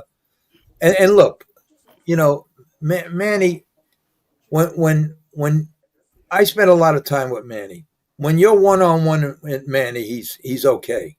It's just that over this stuff, he just runs his mouth too much. But when you're with him, he listens. He asks a lot of questions. He asks a lot of good questions, and he listens. I'm But sure when he's a very nice person. I'm yeah, he sure of is. that. If you like him, he must be nice. He's a good guy, and he's got a Yeah. good family. He's got good kids. He got a lovely wife, and he's really a good guy. You'd never know that he's this blabbermouth on the thing over here when you meet him in person. He's not a bad. Believe me, if he wasn't a good guy, I would never put up with his bullshit. I wouldn't give a fuck if he had $100 billion and wanted to give it to me. But he's a nice guy. I might think about that. Yeah, I might think about that one, Larry. Someday I may want him to build a house for me. So, okay, let's finish this and then we can get back to the conversation here. Manny A. Trainer Manny. Okay. Brad, 100 claimers at Naira are really just cheaper allowance. Barely anything gets claimed out of them. Yeah, you're probably right. Okay, Manny, Ron, Todd, and Chad wouldn't claim a horse for you anyway, so it's just we already went through that. Rod, and if you keep listening to this show, Manny, and keep asking the right questions, you could be better than Ron, Todd, and Chad. Trust me. Just ask the right questions instead of making remarks. Manny, it's not a challenge. I don't know what that means. Manny, you aren't embarrassing me. Well, look, it's not nice when somebody gets talked to the way I talk to them in front of a lot of other people. It's not right. But how many fucking times am I going to tell you, shut the fuck up privately? How many times am I going to tell you that? But I'm glad you don't get embarrassed. But I'm sure that it bothers you a little bit. But I say it. Look, Manny, if I didn't care for you, I would tell my friend, block Manny, and I wouldn't even pay attention to you. But that's not the case. And you're different when you know when I talk to you, it's a look, I stayed at your house from early in the morning till late at night. You fed me. Your wife was great. She barbecued and everything. We had good conversations. You ask all the right questions. And then you run your fucking mouth on this thing over here.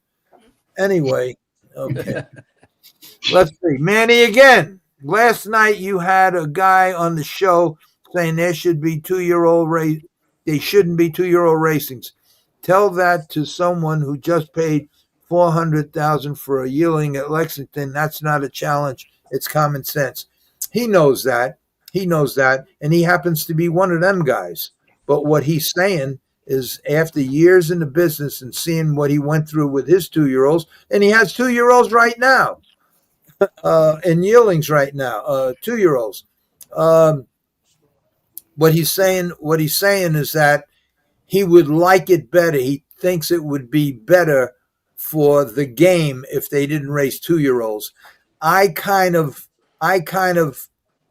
half agree, but I also told him that you can't just do nothing with a horse until he's 3, because during the yearling and 2-year-old years, the strongest, all the bones get their strength from concussion. And that's why when you start with a horse, especially a thoroughbred, the last 16th of a mile, you should just chase him and let that concussion go. And don't overdo it. Be careful. Watch them every morning. But that's what you do. So to just leave him out in the field and let him grow and start breaking them at 2.5, it'd be a detrimental to the horse. It wouldn't be the bones. The more concussion, the stronger the bone gets. Okay. Manny, 90% wanted me I got off after 20 minutes yesterday. You see, Manny, that's where you're wrong, because you're not. When it comes, I'll tell. When it comes to, you think you know more than you know when it comes to the horses. And when I was talking yesterday about what I was talking about, it's obvious to me now that you are not going to be involved in this project. I went to you because I needed money to get this thing patented. Okay, and it's clear to me now that you're not going to you're not going to put up the money to patent it. You're not going to be my partner in this thing, and that's okay. The reason I went to you first is because I mentioned it to you first. You thought it was very interesting. You thought it was something that was worthwhile, and so I gave you first shot.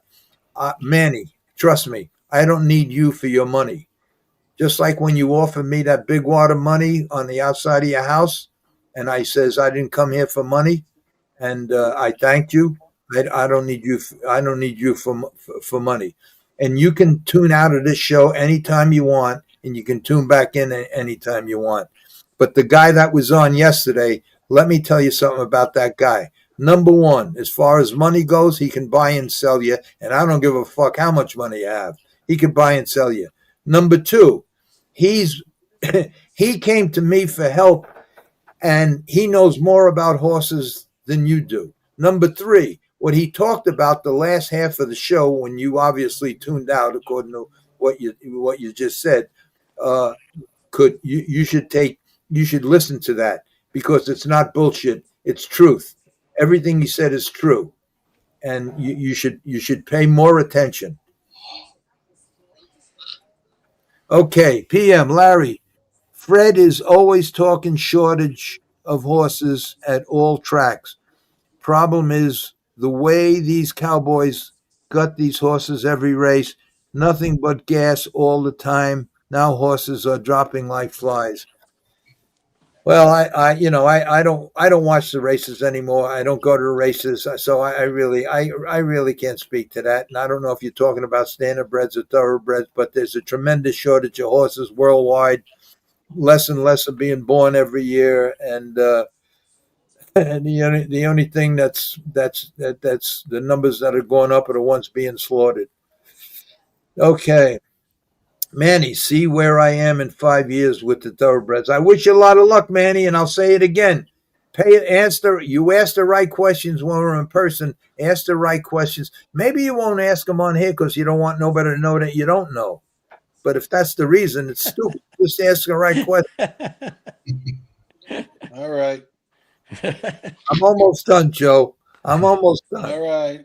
Joe Ricco, how you doing, buddy? I heard you went to the Mets I game don't know. last night. It seems like it's the Manny show.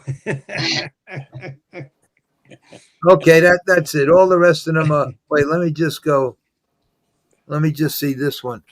Hello, everyone. The word out there going around is you're going to have to be licensed and a licensed assistant trainer for 3 years before they issue you a trainer's license. Is that true? Is that true? I thought in the thoroughbreds, if you were the owner of a horse, you could be the trainer without even taking a trainer's test. Oh, you mean a L license, a limited?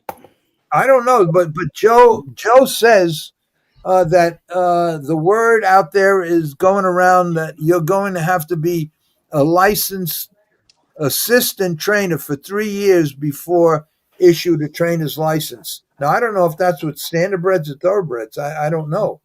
That's what the thoroughbreds, I think. Yeah, it's now the standardbreds. Yeah, now Standardbreds, it's you can train. standardbreds. You can get a limited license from the SOA, and you're only allowed to train horses owned by you. You cannot train other people's horses. You can't have a public stable. Yeah. Oh, okay. All right. Okay. All right. Let's see one more. Larry, Manny training horses would be hilarious. If he raced a 3-year-old, the horse would be 4 by the time he finished. Now, PM. Manny's my friend. I know that's probably a joke, but Manny's my friend. Okay, let's go back. What are we doing? Let's see. That's what I mean about the chat. That's why I don't want to get too involved, because and Manny causes this stuff. He just has something to say about everybody, but I don't like that. I don't like that. Okay, Larry, let's talk about you a little bit. I said I Oh, wanted to ask you some questions. You said okay. okay, Okay. I read your book. I thought it was very interesting. And let's skip over the very beginning of the book where maybe you had some irregularities with the law. And you got to okay, the point where now you were in a gas station in Queens somewhere and you were going to pump gas or do mechanical work if the guy let you work on your car. Is that right? right, yeah, Okay. that And was then right. all of a sudden, a horse truck pulled in and you asked the guy what's on the truck and he said horses and you said, well, what do you do with them? And he said they race them. And you said, do you get money for that? And they said, yeah. In the meantime, you had been racing stock cars and dragsters where you only got trophies. Am I right so far? Right. Okay. And then all of a sudden you got very interested in that, right? Well, he Now, invited me out to the farm that night. okay, is that Mike Foldy? That's Mike Foley, yes, Okay. and behind his So horse so farm. what I want to know is how did you get so interested in the horses? How did you establish a love for the horses, care for the horses, like I know you do? I know you were in the horse business to make money, but I know the big part is because you like them and you love them. How did that just happen? How did you evolve into that type of a relationship with the horses? And how in the hell did you learn all the stuff that you learned that you've demonstrated on this show? You're always talking about the horse loses 40 gallons of water. Your cost, the cold temperatures, this, that, and everything else. How did you learn all that stuff? How did you learn all that stuff to have all those horses you did and be successful? And there's no doubt about it. Everybody on the screen knows that you have an unbelievable wealth of knowledge. So the Well, two questions are: how did you just get to like them and love them the way you do, and how did you acquire all that knowledge? I'll answer the last one first. I acquired all that knowledge because I I cared. I Right, wasn't a cared. I wasn't a beach guy. I didn't play tennis. I didn't play golf. I was at the racetrack from morning till night. I never went home.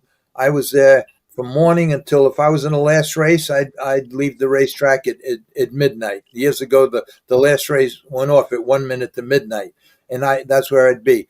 99% of the time, from the first day I got to Roosevelt Raceway, I asked Dr. Carter if I could stay with him if he needed a helper, and I would just whatever. I didn't want any money.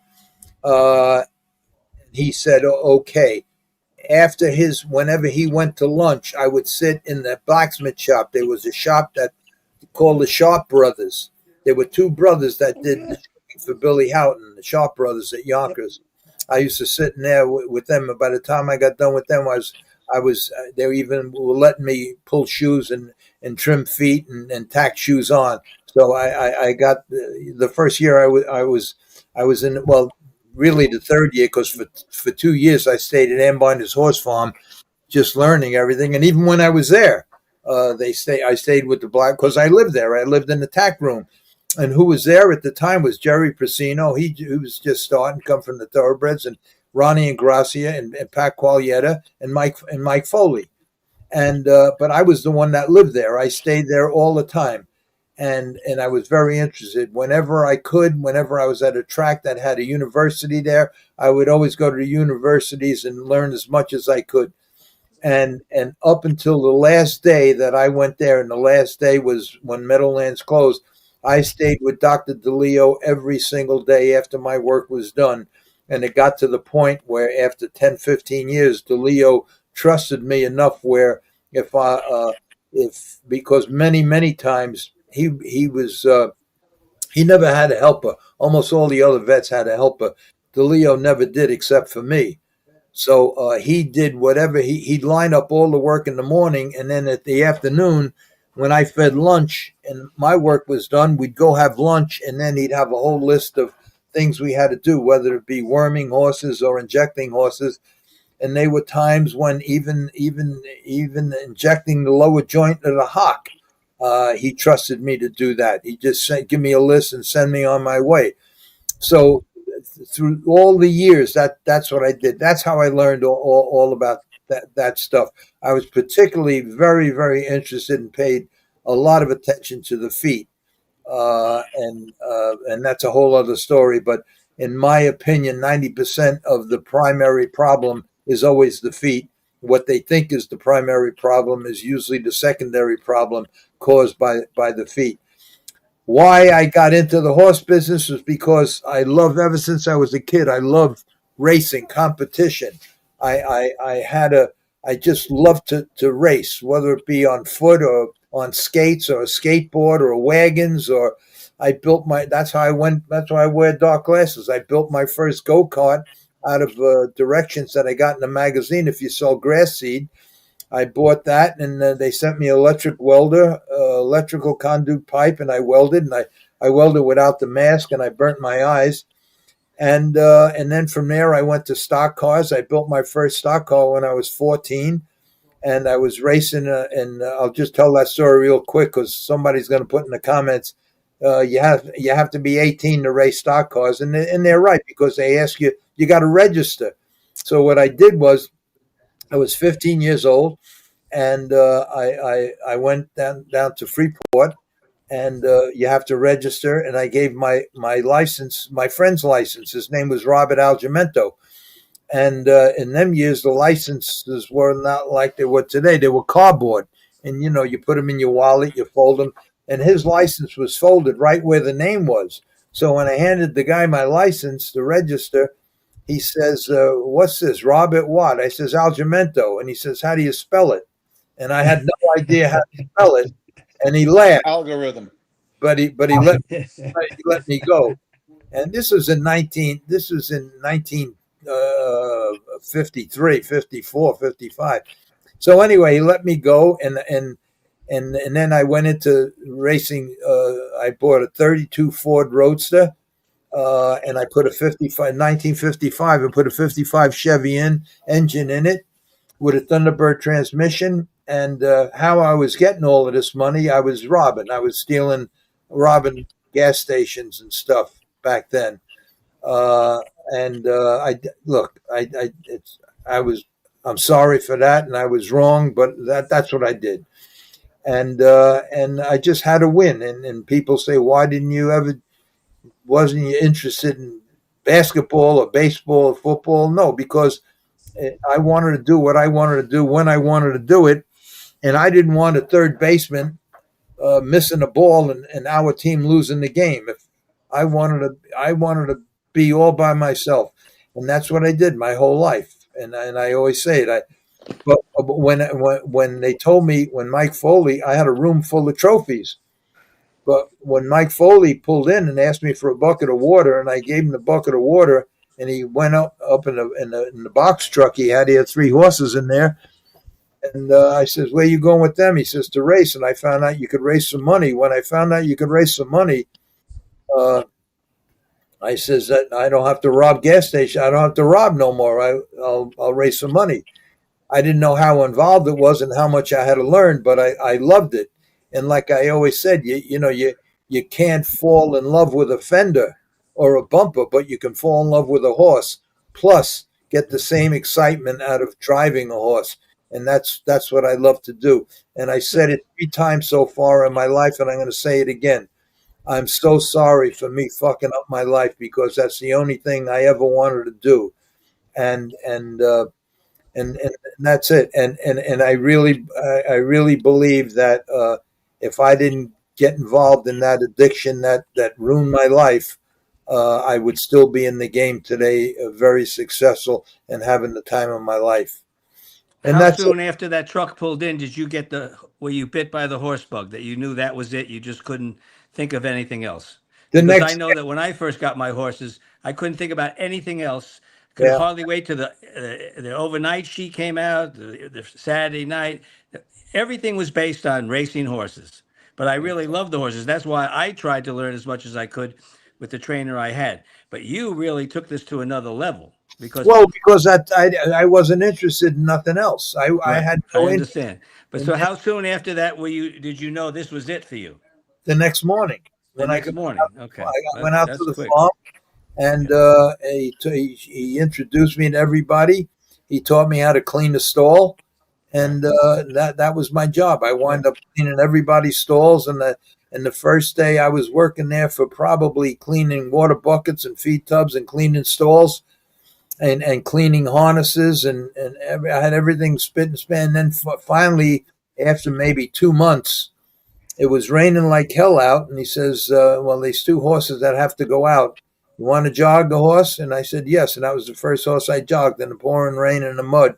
Horse that was in the go for Mike, and Mike Santa Maria started there too.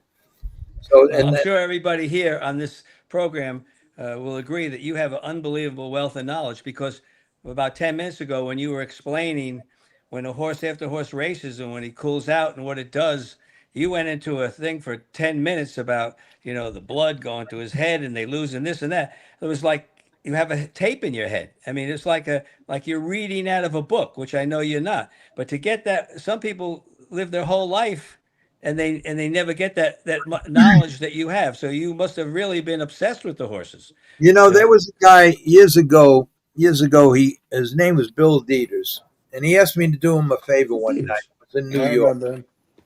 His name was Bill Yeah. Dieters. Black and white colors. Yes. Yep.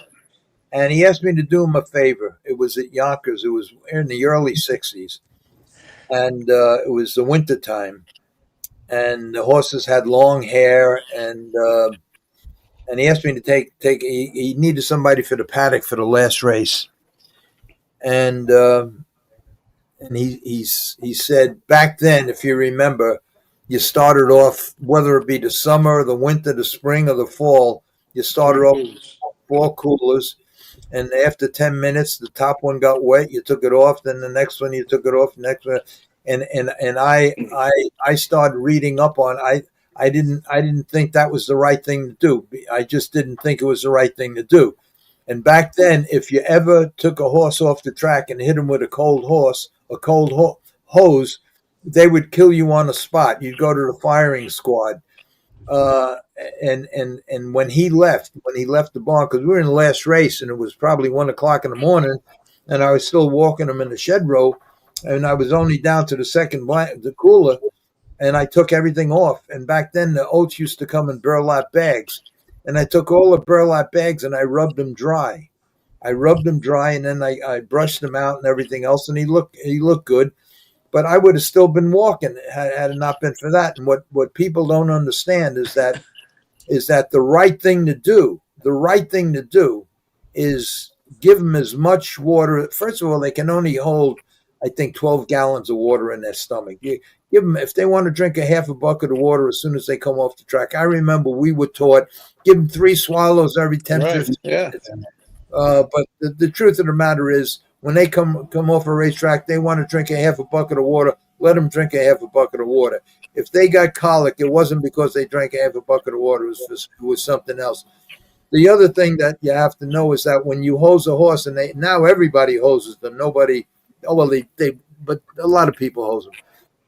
But another thing that you have to know, is that you can't just, like with the thoroughbreds, do it all the time, and they're 100% wrong. The horse comes off the track. They unsaddle them, and every racetrack they have hoses there, and they put the hose on the horse and everything else, and then they throw a blanket on the horse, or they just leave the water on the horse. That water on the horse must be scraped off, or it's like putting a horse in an oven, because it's just like 90% humidity. It's just like the humidity holding all the heat in the horse. So if you're going to hose a horse, you have to scrape them immediately after that. And another thing you have to know is that the brain, the whole body, the temperature after the race, the temperature actually rises 2 degrees more for about 5 minutes after the race, and the brain raises 2%, 2 degrees Fahrenheit more than the core. I have a tough time explaining. I just know it. I have a tough time explaining these things. That's why I had to I write. rest my case. If you what leave you the just water said. on a horse, it has a thermal effect, and it holds the heat. That's exactly right. Yeah. Pores shut down. It closes the pores. Your pauses have to go open. So when Let I the go to this pony meeting, keep- I got to bring you guys with me to explain everything because I screw everything up. I know You what I'm know. going to say. It just don't come out. I don't know the right way to say. You're 100% on point. You're very good. We got your Very back good. for your. So Larry, I just wanted to finish the rest of the question. So when I read through the whole book, which I found was interesting, the ups and downs and everything you did, at the end, which you've told people many times and everybody on the screen knows about it, you were at Monticello with your mother one Sunday and somebody gave you a piece of paper with horses, 3 horses on there, and you bet the trifecta, and then you cashed that ticket, right? Well, it was 4 horses. 4 horses, okay. Subsequently, you were questioned by who gave that to you, right? Yes. Okay. And people said that they saw you cash the ticket and this and that and everything else. And you did it. You wanted to give your mother money. So subsequently, they said that uh, that you cashed that ticket and they looked at the race and they saw the race wasn't correct, right? And they wanted you to give the names and you refused to do that, right? Right. Absolutely refused the name, knowing that they were going to ban you, take your license away, and you're totally out of business, right? Right. Okay. Now, I know a lot of people have mentioned that and you did too, but I just wanted to ask you something, if I could. What year was that? 1984. Okay. What was the average purse at Monticello at that time? Average purse probably $3,000. Okay, let me give you average. Let me give you a scenario. Let's say that every one of those trainers had 8 horses, right? And those 8 horses raced once a week in 4,000, and the purse was 4,000, which now is $1,000 more than you said, and they won. Now that purse is $2,000. As the trainer driver, they get 200, right? Right. Okay, so all 8 horses win that week, and they made $1,600, right? Now, Right. here's the scenario. Those 8 horses race 40 times, 40 straight races in 1 year, and they win every single race. Do you know how much money that trainer made? $64,000. Multiply that times 3 is $192,000. You could give them all $200,000, and they would have kissed your ring, your hand. Well, let And me say this. I know that, but you should have wait, presented that Larry. to them and let them make that choice.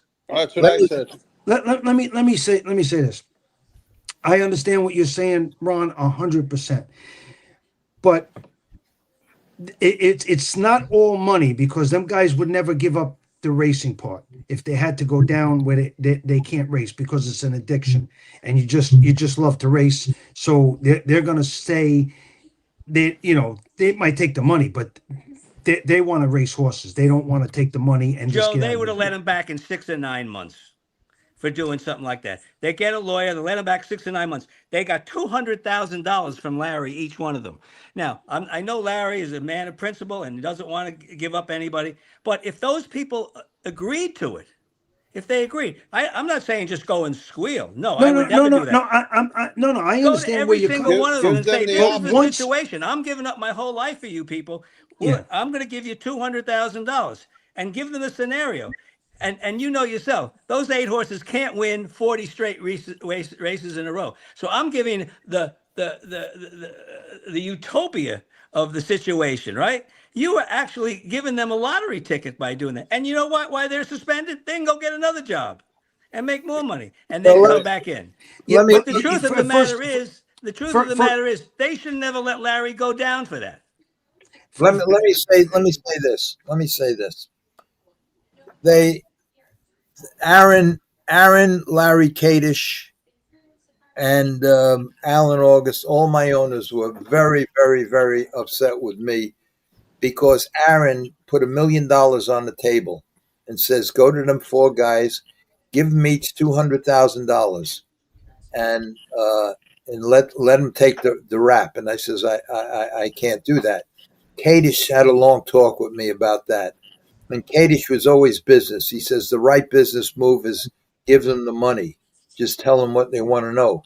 Do you realize how much money between me and Aaron and everybody else, how much we have invested in you, how much fun we have with you? You're with me every day, on and on and on.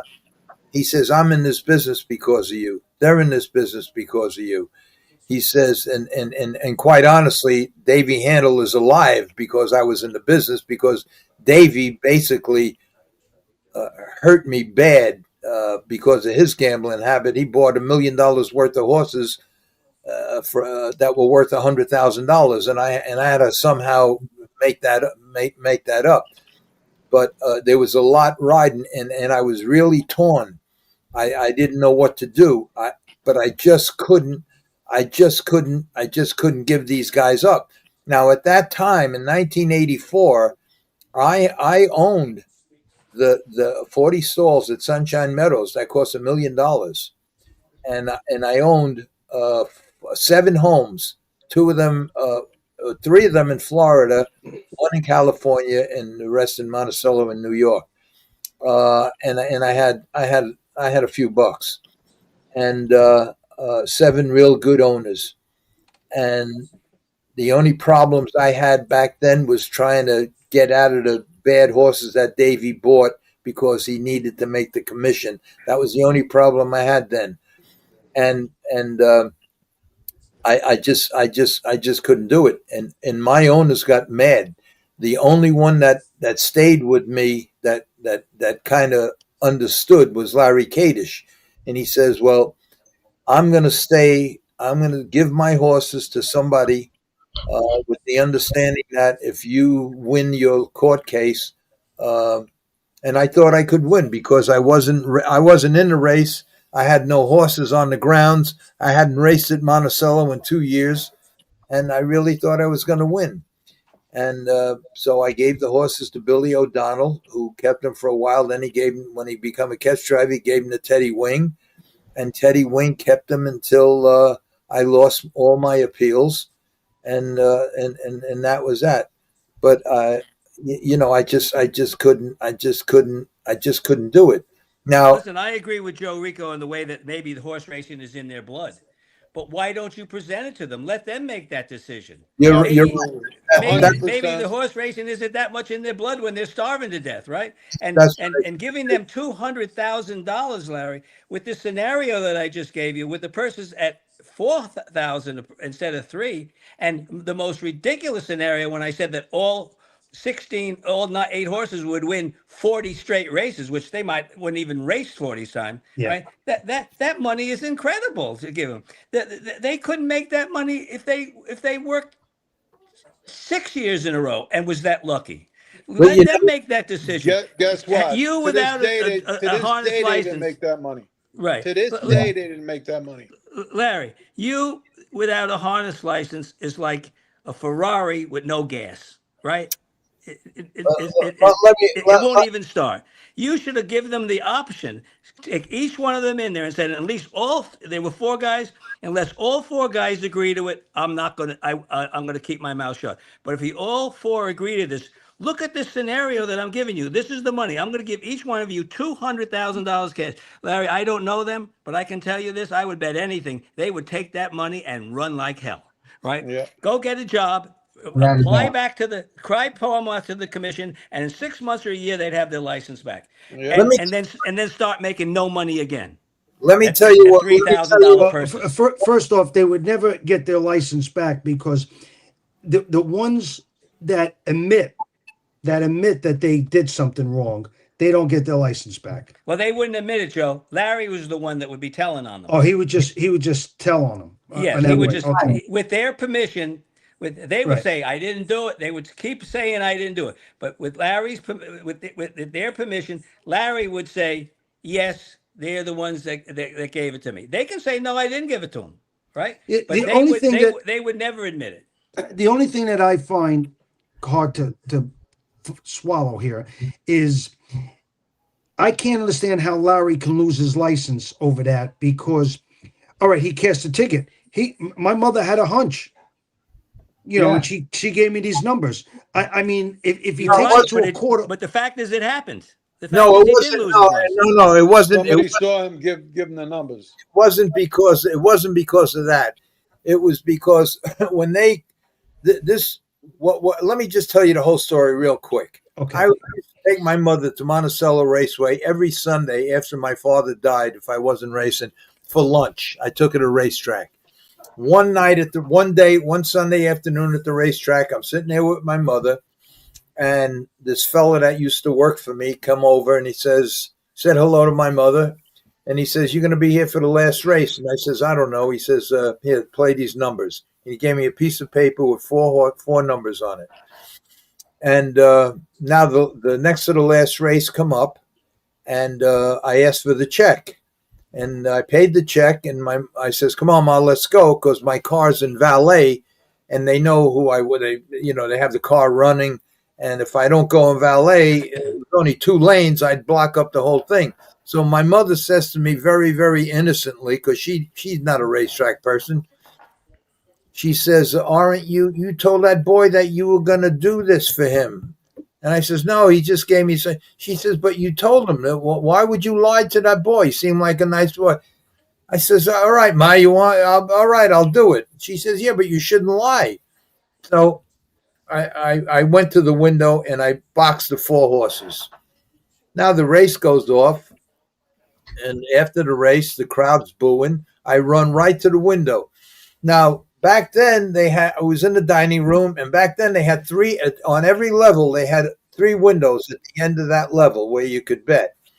So I ran to the window, and everybody in Monticello, and Joe could tell you this. Everybody They know everybody. They know everybody. They know who I was, and I was betting all the time anyway. So I ran to the window, and I says, "Listen," I says, as soon as and they had 3 windows. And I gave each one a ticket. I bought $3. It was $3 trifectas, I think, and I think I had 3 $1 tickets. I put one on each thing. I says, "Just cash for me. Let me get the hell out of here." And they all knew me, and they all did it. So I come back, and I think I got 1,600, something like that. I don't even remember. And I gave it to my mother. I says, "Come on, Ma, we got to go." About a month later, and I'm going there every Sunday, about a month later, security guy comes to me and he says, "Larry," he says, "they want to see you upstairs." And I says, "For what?" So they says, "Oh, they had this race," and I knew what he was talking about, and they just want to clear it up. I says, "Joe," his name was Joe, head of security. I got him the job too. I says, "Look, I wasn't in the race. I'm not involved. I don't want to have nothing to do. I want to go home." And they says, No. Just they have a bad race. They just want a professional opinion so they could put it to bed. So in the meantime, I knew that them 4 guys were in trouble. I knew that they had. So I figured, all right, let me go up and let me just say I saw. So I went in there, and who's there? Honest track security, state police, the racing commission, everybody's there. Herman Kluge. So they say, yeah, Herman Kluge. So they says to me, "We'd like you to watch this race." I says, "Okay, I watched the race." So I watched the race, and sure enough, first, second, and third choice finished 6th, 7th, and 8th. And they says, "Well, what'd you think of the race?" And I says, "Well, first of all, it was a 3,000 claimer. Second of all, it was raining. They scraped the track. Every one of these horses is probably crippled, and you can't not race them because everybody up here is starving to death. And if you don't race them, when the race secretary calls for them, they take the stalls away." So I says, "But they're very inconsistent horses at that level, especially when you scrape the racetrack and it's red hot." And they said, "Okay." So I says, and I go to get up, and they said, "Well, 1 minute." They says, "Did you bet on the race?" And I says, "What the fuck's that got to do with it?" They said, "Well, we just want to know, did you bet on the race?" And I says, "I don't remember." I says, "I bet on 100 races a week." "What? I don't remember. When was this, 3, 4 weeks ago?" And they says, "Listen, we're having an investigation. And a license is a privilege, not a right. And the rules are you have to cooperate your investigation or you're barred. Your license is suspended." So I says, "Well, listen, now I clarified the race for you. And to clarify my answer, because I really don't know, I don't remember. However, it would be good for you. Tell me how to answer this question so you can put it down and put this thing to bed. Like you said, you want to put it to bed." And then they says, "Don't be a wise guy. We want an answer." Now it's now I'm getting mad. And I says, the answer is, I don't know. And they says, well, we have a teller that gave you up, and that was it. And the teller that they gave me up, I forgot her name, but her husband worked for the company. They were getting all new tote machines in, and her husband made the deal. It was a $3 million deal. He was going to get a big commission. And they threatened her because after she testified, she was crying, I'm sorry I had to do it. They would cancel the thing on my husband and this and that and everything else. And so I still didn't admit nothing. They says, well, you got name the guys, and they wouldn't name the guys. They says, if you don't name the guys, you're gonna be barred for life, and you can reapply every year, but we'll never. And because of reciprocity, they're gonna. And that's when I went back and I told all my owners, and that's when they says give them $200,000 apiece. The part that hurt the most, because I adjust to any situation. And I mean, and I could have millions or live on a park bench. I adjust instantly. None of that bothered me. What bothered me was two things. I felt that I really hurt the people that got me to that position, all the owners that I had. Right. The people that helped me get to that position, that spent millions of dollars, took me out, gave me opportunities that I never took advantage of. But had I taken advantage of just the opportunities Larry Kadish gave me, I would be very close to a billionaire today. That's the kind of guy Larry Kadish was, and that's the kind of owners. Alan, Larry, didn't you owe them more of a loyalty and friendship to those guys like Larry Kadish than to the four guys at Monticello? yes. Yeah. I mean, I'm not putting a worth on a human being, but these are people that made you money, that counted on you, wanted you to be in the business. I just did a quick calculation: a $3,000 purse. That's 4 years' salary for them, and another 8,000, so it's 192,000. Ron, I know what you're saying. I know what you're saying, and I don't know. Would any one of you guys here not take that money if you were them? No, I think they would have been happy to take it. Right. Yeah, Those without a guys doubt. haven't seen that kind of money. I'm not just saying, if you're down and out and you got no money, and these guys didn't have 8 horses that won every week for 40 straight races in their barn, that I was just a reach when I said that, right? This is like they hit the lottery.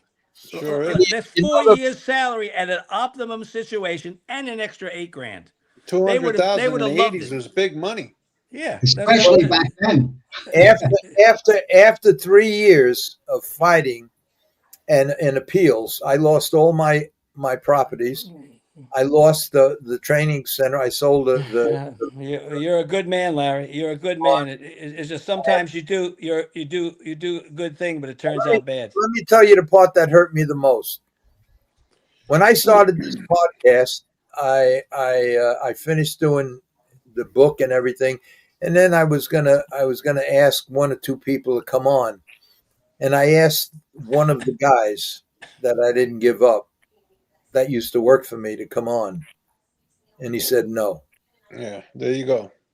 Let me ask you a question. Okay, so Larry. what loyalty did he have for you, Larry? I know what you're talking about. What loyalty did he have? You put him on the map with that freaking horse, right? No, it wasn't him. It wasn't Jimmy Marone. Oh, okay. It Well, wasn't Jimmy. Jimmy Marone had a legitimate excuse. He says that if he came on my show, it would be detrimental to his job. And from what I understand, they told me, I don't know if this is true, that he makes like $100,000 in his job, and I didn't want him to lose that job. So when he said, I told him, I said, I'd like you to come on. We're going to do the whole Wildwood Jeb thing. And he says, oh, yeah, great. And then he called me that morning. He says, they told me I can't go on because of my reputation and everything else. So, and that's why I don't ask anybody to come on. Even guys, even like Joe Ricco. Joe Ricco called me. I didn't call him. Not that he's a good guy, but I'm so afraid. I didn't call anybody that's on this show. Everybody called me to come on. I'm so afraid of that bothered me so much that if somebody, and it happened one other time, that they say no, I'm not going to come on, and it was only Michael LaChance that says, like, the hell with them guys, I'll come on, and I'll get people to Well, come on. and you also had Campbell. You had Billy O'Donnell. Well, I didn't have Campbell. Campbell won't come on because of his position. I understand that. O'Donnell come on. Oh, a lot of guys are coming on now. Now they Sonny come on. Dancer came on. Yeah. Now they come Well, on. doesn't Billy O'Donnell have some big job up in Canada doing something? Yeah. Yeah, that's in Canada. So Okay, so he's not worried about that. He's not No, worried about coming on. nobody has anything to worry about it anymore. This course is Larry, not. if you had to make that decision today, what would you do? about 50 years ago. This was 50 years ago. Larry, if you had that decision Larry, I look at it today, this way. I weigh the good and the bad of every situation. And you got the good, you got the bad. The bad part is that you let down Kadish and all those guys that needed you and wanted you for a bunch of guys that maybe that you knew, but they never really. Did they ever put any money in your pocket? You were probably putting money in everybody's pocket. Them Right? just got married and they had a baby. Okay, but he's just married. Then he could have used the $192,000. Yeah, I Right? know. what would you do now, Larry? Larry, if you had a chance to do it over again, what would you do? I'd go to them and ask them. Right. Okay. That's all I'm saying. I didn't say that you should just straight up squeal on them. I'm just saying I would get them all four together, and if the four of them didn't agree, then forget it. But I guarantee you, the one that just got married and had a baby, if his wife was there, there would be case closed about making that decision. Right. I think if the money wasn't involved, then you would have done. I think that would Listen, have been the right thing to nobody do. got more Money obsessed with the wasn't horses than involved. I did. That loved horses, and I understand that. But you have to face reality, right? You're starving to death, and yes, you face being thrown out of the track for a while. I'm sure. Never admit it. You probably will get your license back, and if they all agree to it, this would be a windfall for them. Who knows what they could have got into and really made something out of themselves. But the Well- meantime, I'm worried about your owners that probably wanted to do it. Anybody that says to you, Larry, I'm going to come up with $1 million, they must have some faith in you, right? I don't know how to explain it, but I can only tell you this. If Mike Tyson in his prime met me on the street and slapped me in the face, I'd hit him. I'd hit him right back, knowing that I'd probably get killed, but I'd hit him right back. I don't know how to say this. I just can't tell on people. I just can't. But that's Well, not telling the other if they thing, agree Larry, to Like it. I is said, if money wasn't involved, then yeah, definitely you don't say Larry, anything. you're not telling on somebody. Those four guys should have said to you, Larry, tell. Please tell. You're Yeah, not they- telling on them. They're telling you to tell. All right, it's water under the bridge. It's over. But I'm just saying that I did this And if when I they did lo- this math. I couldn't believe it. I couldn't believe what I'm thinking that maybe these guys are making $150,000 a year. They And if weren't they making love the horses that much, if they They love the weren't horses making that much, $150,000 in 4 years. hey, Ron. Yes. The top driver in a track like Monosello, he's lucky if he makes 50,000 a year. And most of the top drivers up there, and I know them, they're good guys, they're good kids. When Larry and I raced up there, they race horses, and in the morning they go and jog horses for $400-500 a week for top trainers, Right, or trainers that are doing well, Right. just to make extra money because Right. they make about $50,000 a year at Yeah. leading driver in Monticello. Yeah. There's But there's what no Joe, money I there. just said is these guys are going to make 4 years salary at the optimum situation that I just said. You know that all 8 horses in your barn aren't going to win every single week for 40 straight weeks, right? You know that. That's ridiculous to say that, right? Some horses can't even race 30 times. 30. If you race a horse 35 times, isn't that a lot? Yeah, but Ron, and I say this a lot. I say this to a lot of people that talk to me the way you're talking to me, that mean well. I'm not criticizing Larry. In No, any no, way. no. I understand. I understand. In fact, right now, on the 15th, I have to go to my friend's 75th anniversary party. but they all told me the same thing. I forgot what I was going to say, but they when you go through what I went through, you get such a that's why sometimes I have the attitude that I have, because I felt that I've been through so much in my life, and that most people, and the guy that knows me the best wrote a thing in the back of my book saying most people, and the guy that knew me since I was a kid, most people would not have survived the life Larry Rolla led, and that's true. But what I got out of that is that you'll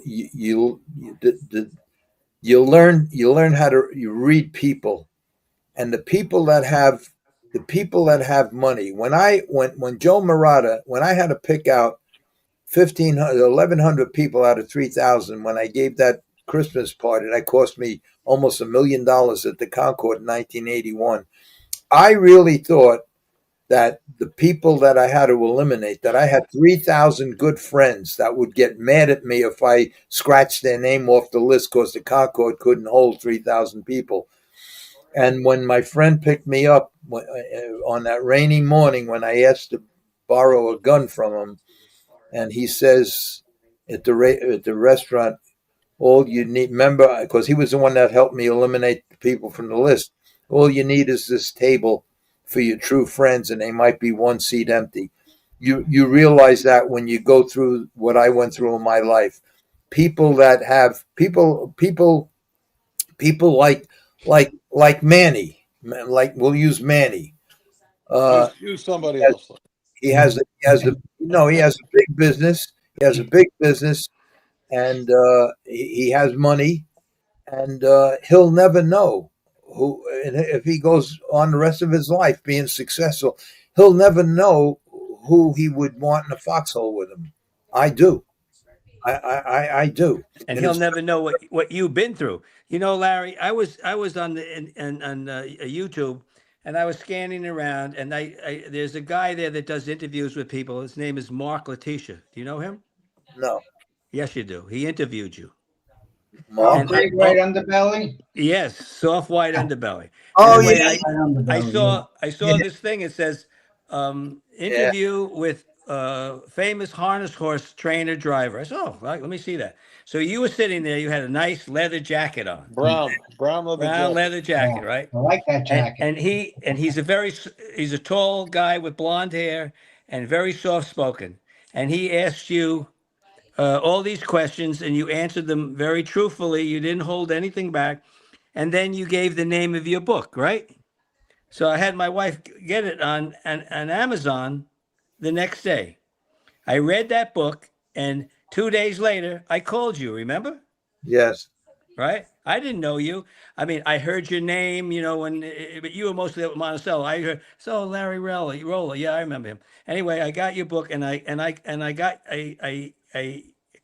I think I emailed you, and I said, Larry, is there any way you could call me? And you called me, right?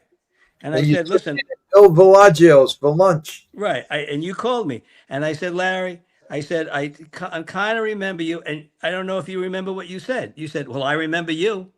You said the last time I saw you, you were in Louis Martinez's house, up in the top of his office trading stocks. Remember you told me that? Yes, I yes, said, oh, now I remember. I said, Larry, is there any way you would meet me in the Meadowlands, by the Meadowlands for lunch? And you said, I'd be happy to. We made a date, and I went there, right?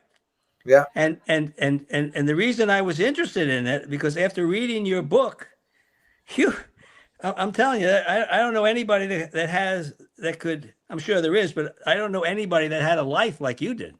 You know what I mean? Started the way you did, and here you are, and ended up with, and all the things that you had to go through. So you have to admit, and everybody here has to admit, there has to be a certain amount of admiration for a person that just survived that much, right? And that's yeah, and that's how I feel. But yeah, the part I like about you is that unbelievable, inexplicable, unending knowledge that you have. Like if any one of these four guys just threw a subject and a horse at you, you could do a 20-minute orientation on that, right? If someone asks you, give me an example of like you said, the horse's feet or their lungs or their breathing, you could go on for 20 minutes with unscripted. Well, so anybody on the show here could do that too. I understand that. Wait a minute. I'm excluded from that. I couldn't do it. I learned stuff. I'm not excluding anybody. No. I'm sure excluding myself because I didn't Joe know. is great. Anthony is great. But we all see the passion that Larry has while he's explaining these things, right? But when he was explaining about the temperature and stuff like Yeah. that, the core temperature, I had no idea. The numbers he was talking about. Right. I mean, it was something I never even. Joe, I'm sure you know these things. I know Joe Guarino knows these things, and Eddie and Anthony. You know, but not to that they know extent these of things. the But detail can of they it. just, Yeah. can they just right off the top of their head just go into a 20-minute thing about it, like as if they were just prompted? That's what I'm saying. Larry's unique in that. Don't you agree with that? 100%. Yeah, Yeah. without a doubt. Yeah. I'm not saying that the rest of you don't have that knowledge. I'm sure you do, and I don't mean to infer that you don't. But Larry has that right here, right at the tip of his tongue. It's in his brain. At 85 years old, he can just whip it right out. And whatever subject about a horse, I would like to have somebody challenge him on any kind of subject about a horse, the feet, soft tissue damage, breathing, and everything. I would put him up against anybody, and It would have to be. It would have to be a veterinarian. veterinarian. You want me to tell you something? I bet you he knows as much as a veterinarian does. He More. probably knows more. More because he hung around with them all day long. That's how he got that knowledge. But listen, I'm not. I just felt like saying that because I've been watching this show for a long time, and everybody else is talked about and well deserved. But I think it was about time that you who do this podcast, right, deserved a little bit more acclamations than you get on a weekly basis. So that's Well, it. it's I'm very done nice saying of you saying that, but Well, it's the truth. It wasn't hard to do. that's But everything. just don't ask him what he had for breakfast this morning. Okay. Everything that you said, I really appreciate, but that's not why I do the show. I know that. But you're passionate about it. You like talking about it. Well, I do, but there's, I do, I do, and I said it 3 or 4 times. I even said it once before today. I wish that I was still in the business. I really miss it. I miss the challenge. I miss all of that stuff. It's Competitiveness. I just I Larry, miss it a lot, and that's why I have to distance myself from it as much as I could. And but the reason I'm doing this thing now is there's a chance for me, I believe, to make a lot of money, and my whole mission, the only reason for the book and everything else is just so I've been with this girl now 45 years, and she's the one that got me from the park bench. She helped me. She cleaned houses on weekends, so I could have a bed to sleep on, and all I want to do is everything I ever got her. The lawyers took away in 84, 85, 86, and 87. And I would just like to leave this earth with this house paid for. So I've been trying to figure out something how I could make a score. So I agreed to write the book, and hopefully that'll do it. And if not, this here thing that I have with the horses, that should do it. And if it does, it does. If it don't, it don't. But you learn a lot of things, Ron. When you have nothing in common with people that can help, they don't help. It's sad. Yeah. Just don't help. The phone calls don't come from jet planes and jet helicopters that they used to send for me, and tickets to fights and Sinatra concerts and everything. Now they don't even pick up. I stopped calling 50 years ago, but they don't pick up the phone. It's a terrible. We've all been through that. Yeah, it's a terrible thing to real life. And but the normal people, see us guys in the horse business, it's not a normal life. But a normal life, the way I think of it anyway, is a guy that say works in a post office. He works 9 to 5. He comes home. He's a normal. He don't know about that stuff.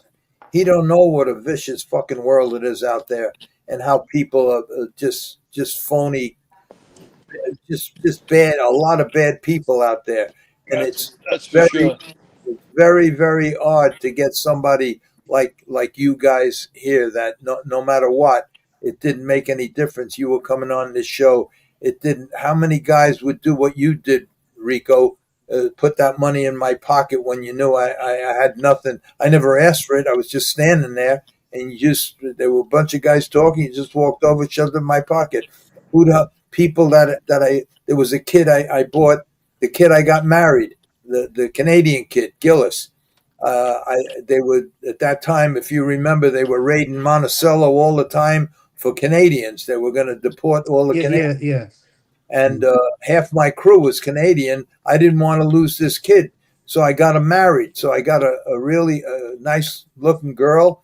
I give her $5,000, and I made a deal with her. I'd stay married for 2 years, and I'll buy a house. I'll put you in the house. I'll buy you both the car, and he's working for me. And after 2 years, if you stay married for 2 years, then if you don't want to be married, you get a divorce. I'll give you another $5,000. But if you do stay married, I'll give you another $5,000. If you don't stay married, I'll give you $5,000. If you do stay married, I'll sign the house over to both of you. If you stay married, that's what I did for this kid. In 1987, 88, I made 2 phone calls. One was for the gun, and one was for Gillis. And he was still married to the girl.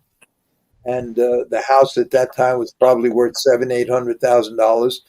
And I got him on the phone. I asked the guy, I was staying on a park bench right by a bus stop, and there was a payphone right there.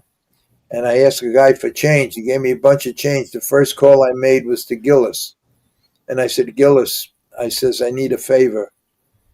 And I says, I need a couple of $1,000. And he said to me, let me ask my wife. Oh, And I hung. And I called up my friend and asked him to borrow to bring me the gun. And that's the shit that you go through when you go through the life that I live. You find out these people. Some of them are patronizing. Some of them are so nice, but you learn how to read them when you live that. And that's the experience I had. And in the last 5 or 6 years, it really comes to life that you can't even fake it anymore. You can't even make believe that you have a successful business, because the first thing they'll do is say, listen, I want to send you something. Give me your address. And then they look up where you live. And if you live in a fucking shack, you never hear from them again. And that's just the way the world is today. It's just tough. But you can't blame anybody, because it's just getting tougher and tougher out there. But it's a scary place out there for these young kids. Right now, all I want to do is make a few $100,000, pay this house off, and that's it, and have some fun. Because this is the only fun I have now. I have fun like this because all day long, all I did was walk the dog. And actually, the only time it rained was when I was a half a mile away with my dog. Huh. It rained. So, but other than that, I'm managing. I'm okay financially. Everything is.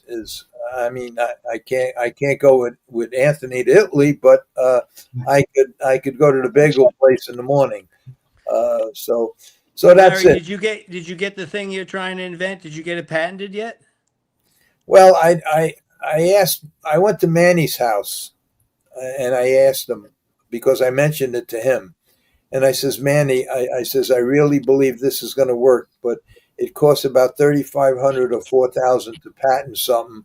And I don't have the money. I says, but there were 3 things I invented that were taken away from me because I tell it. That's why Manny put down there, don't tell, I shouldn't have been saying that. But I'm at the point now where the fact is, if I just do nothing, I'm never going to have 4,000 where I can get a patent. So I asked Manny, and went to his house. and I says, "Here's the whole situation." And his wife got involved, and but I think now it's kind of obvious that he's not going to do it. But what his wife told me to do is, and what I did was, I have a pamphlet made up, maybe 15, 20 pages, telling of everything, why and how it's going to be made, I even have prototypes of it. And I even have horses' heads. One I brought to Manny's house, mannequins, a horse's head with the thing right on the head and everything else. And I have all of that. But his wife told me, I asked Manny, I says, would you patent? I'll make you my partner, 50-50. I have the idea. I just need the money to patent this thing so nobody steals it. And I explained everything about it. And then I says, and if HISA approves it and makes it mandatory, you're going to need millions. But I'll worry about that down the road. And if it don't, I'll sell it. So, but he told me, his wife told me, get the book that I wrote. I have it right here. I have it right here. And I left one with her, but she told me I had 4 of them made. I gave, and Eddie was right there. You were right there, right, Eddie? When this was happening, when she told me, she says, sign every page and put the date on it, and I did. And then she says, and mail it to yourself, and I did do that. And she says, she took pictures of you with your stuff. Yeah, right. She took pictures of me. I signed it. I signed every page, put the date down. Then she took pictures of me. You're right, Eddie, with me holding up this thing. I put the date down. Then I mailed it myself, and I have it. I have it right in my file cabinet here. And she says that's as good as a patent, and that's why I wrote that letter. Because Larry, can I say something to you? I'm not going to disagree with anybody. You have to get a patent. There's no ands, ifs, or buts. I sat next to a patent attorney on an airplane going to Florida, and this guy says, not only do you need a patent on something, but you have to dot every I and cross every T, because somebody that has something that can come up with something very similar to you and change one little aspect of it, they can get a patent on it. You have to have that, right? It doesn't mean you have a picture holder. That's a great idea as a start. But you have to have a patent with a patent lawyer, explain it to him 100%. And then he's going to ask you, if he's a good lawyer, what are some of the variations of this thing? And then he'll put that in the patent. And then it becomes a trademark, not only a patent. And then you will have, there's going to be other people who want to steal this, right? I mean, look at these car repair places that, where you insure your car. There's 10 of them out there now, right? The one that Ice-T advertises, car care, whatever you call car, there's 5 other ones that those guys didn't write up exactly what they should do. You need to have that thing by a experienced patent attorney, explain to him fully every variation and what it's for, and have him put that in the patent. So once you get that, other people are going to try to copy you, right? But you do the best you can to copy all the bases. In my opinion, if you don't have a patent on that thing, anybody can buy one of your things and then take it to their place and duplicate it and get a patent. I'm going to wait to see what HISA says, and then take it from there. I don't. But you're not going to tell them exactly what this is, are you? I told him verbally over the phone. I didn't put it in the letter, but I told. But this is a premise that you have. This is a situation where you're going to do what you have to do for whatever it is, right? Right. But you didn't give them specifications and exactly how it's going to work and everything. Yes. You did tell them that? Yes. Okay. Well, hopefully they weren't listening exactly. I would get that patent right away. I spoke to her for about an hour. And Larry, are you available at 10 o'clock tomorrow? What's tomorrow? Thursday. Yeah, I want to call you at 10 o'clock. Yeah, All right. I'd like to call you at 10 o'clock and tell you some other things that I know I don't want to say over the air. All right. all right. All Okay. right. I think it will be beneficial to you. And you make a judgment of whether you want to heed it or I'll take it into consideration. I'll be All here. right. But he knows, I spoke to Joe about it. Joe knows you have to have a patent, right, Joe? Yep. I thought you did it already. I thought you did already, So, Larry. people are ruthless. They'll steal something right out from under you by changing one location of a bolt, one location of a screw on something, right? Yeah, They say, I "Oh no, thought it that was Larry did patented it." already. Yeah, you have to. The patent attorney covers all those things. He'll look at the construction of it, right, and then put in the patent variations of it, how it's be constructed, what material, the type of material, what kind of screws, if they're this, fill, whatever. I'm just giving you an example. You have to have that because if it does hit a home run, you can't have anybody infringe on that. It's against the law. So you have to have that. I have some things written down, but from this guy that I met. I'll just call you tomorrow and let you know, and if you can make a decision whether or not you want to go through with it. But I certainly would. I wouldn't put all this time and energy in it without having a patent, have somebody steal it away from me because Well, I've been working on this yeah, for since my days at Hialeah. yeah, Um, and I have in fact I brought it to Eddie was right there. I brought it to Manny's house, all the different things that were going to be part of this thing, right.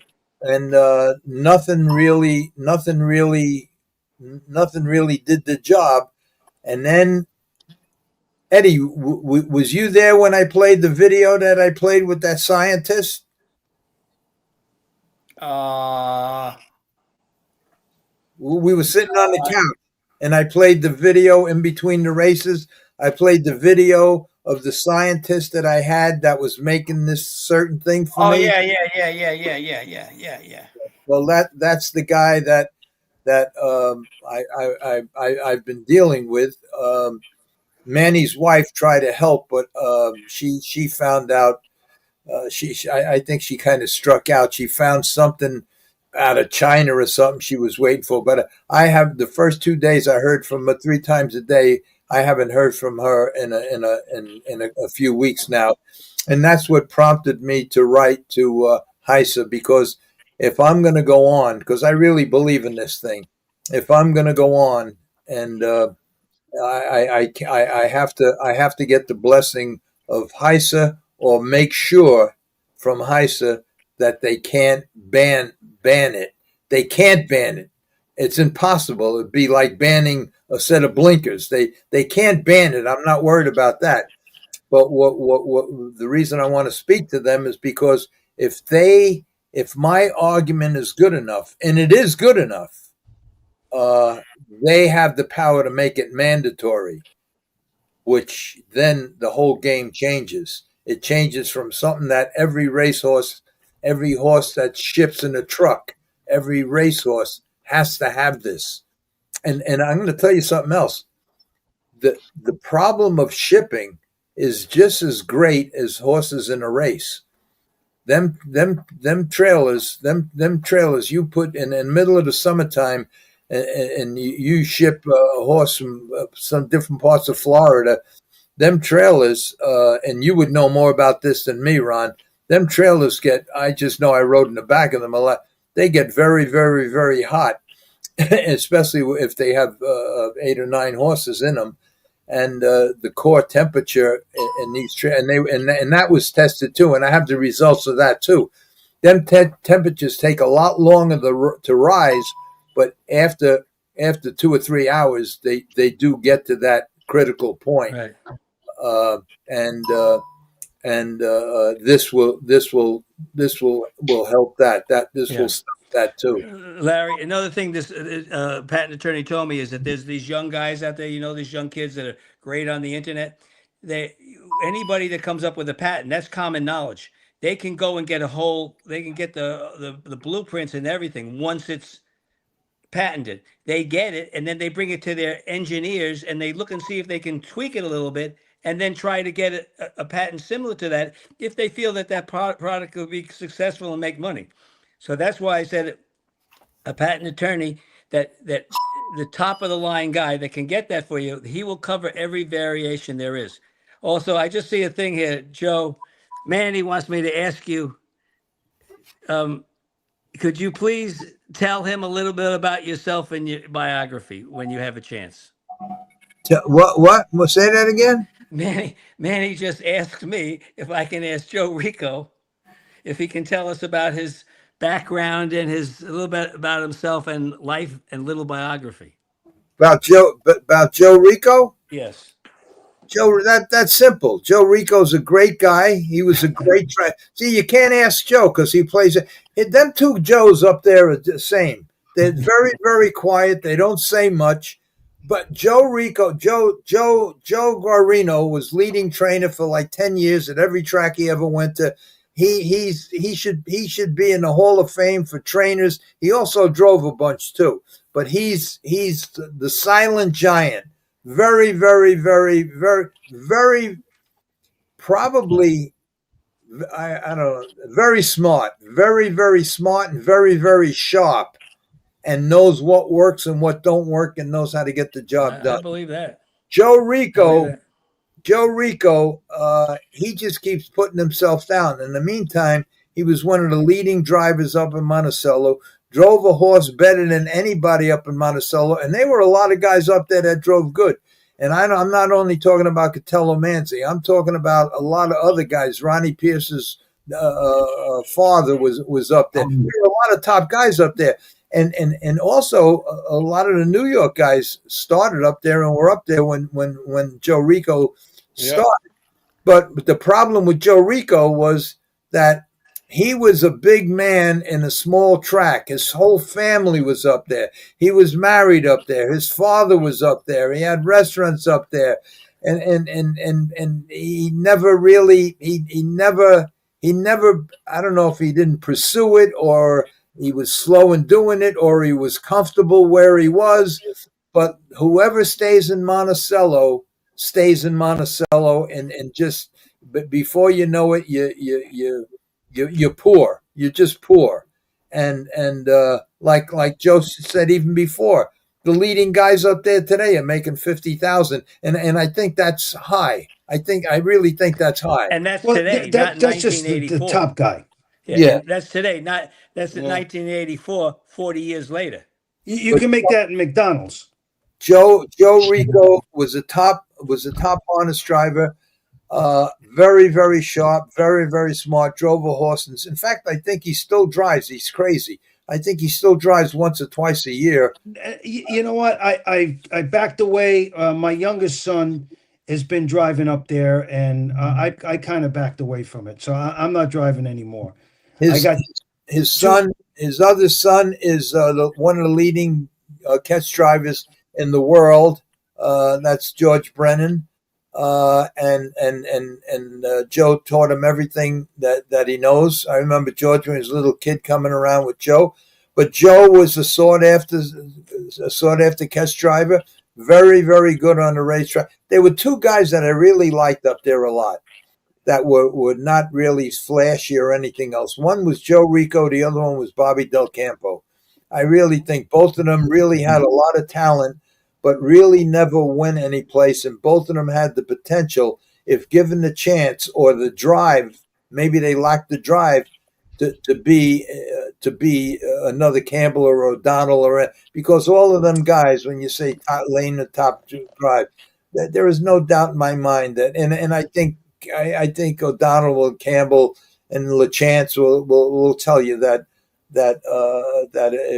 if Ricco or Bobby Del Campo would drive in them horses, they would probably win too. Not saying that they were better, but that they were all very, very, very capable, and Joe was one of them. He just made a good move. Let me just say this, because I appreciate the compliment. I really do. And my passion, I love racing horses. I love driving horses. I've made good money in my life with the real estate, and it affords me to live a good life right now. If I made half of that in racing, I would have been a lot happier. It's just the racing part of it. But there's one thing about driving, and when I was leading driver in '78 in Monticello, I tried to come to New York. They wouldn't let me in. Like, you try to hand in some papers to get a few. I could never get a horse in at Yonkers and Roosevelt. They wouldn't take me. So, and from your past that it was a click, and it was just too hard to get in. When I finally got in, I left Monticello under bad circumstances. So that kind of hurt me a little bit. And the honest truth, I would have never in '85 when I came down here, I would have never admit this, but I drove against guys like LaChance, O'Donnell, Campbell, Carmine Abatello, Buddy Gilmore. I drove against some of the best. There is, if LaChance won 6 races in one night, if I had his mounts, and I'm not being putting myself down, I wouldn't have won 6. That guy is that good. LaChance, compared to me, I mean, he can do things that you can never think of. He started things. I don't know how to put this. He started things, and I never realized it until it was too late. And if I had to give any young driver any kind of tip, it would be when you came down here. And today it's a big plus because I watch the guys drive, and you can watch replays and all this. You watch these guys, they're phenomenal. They really are.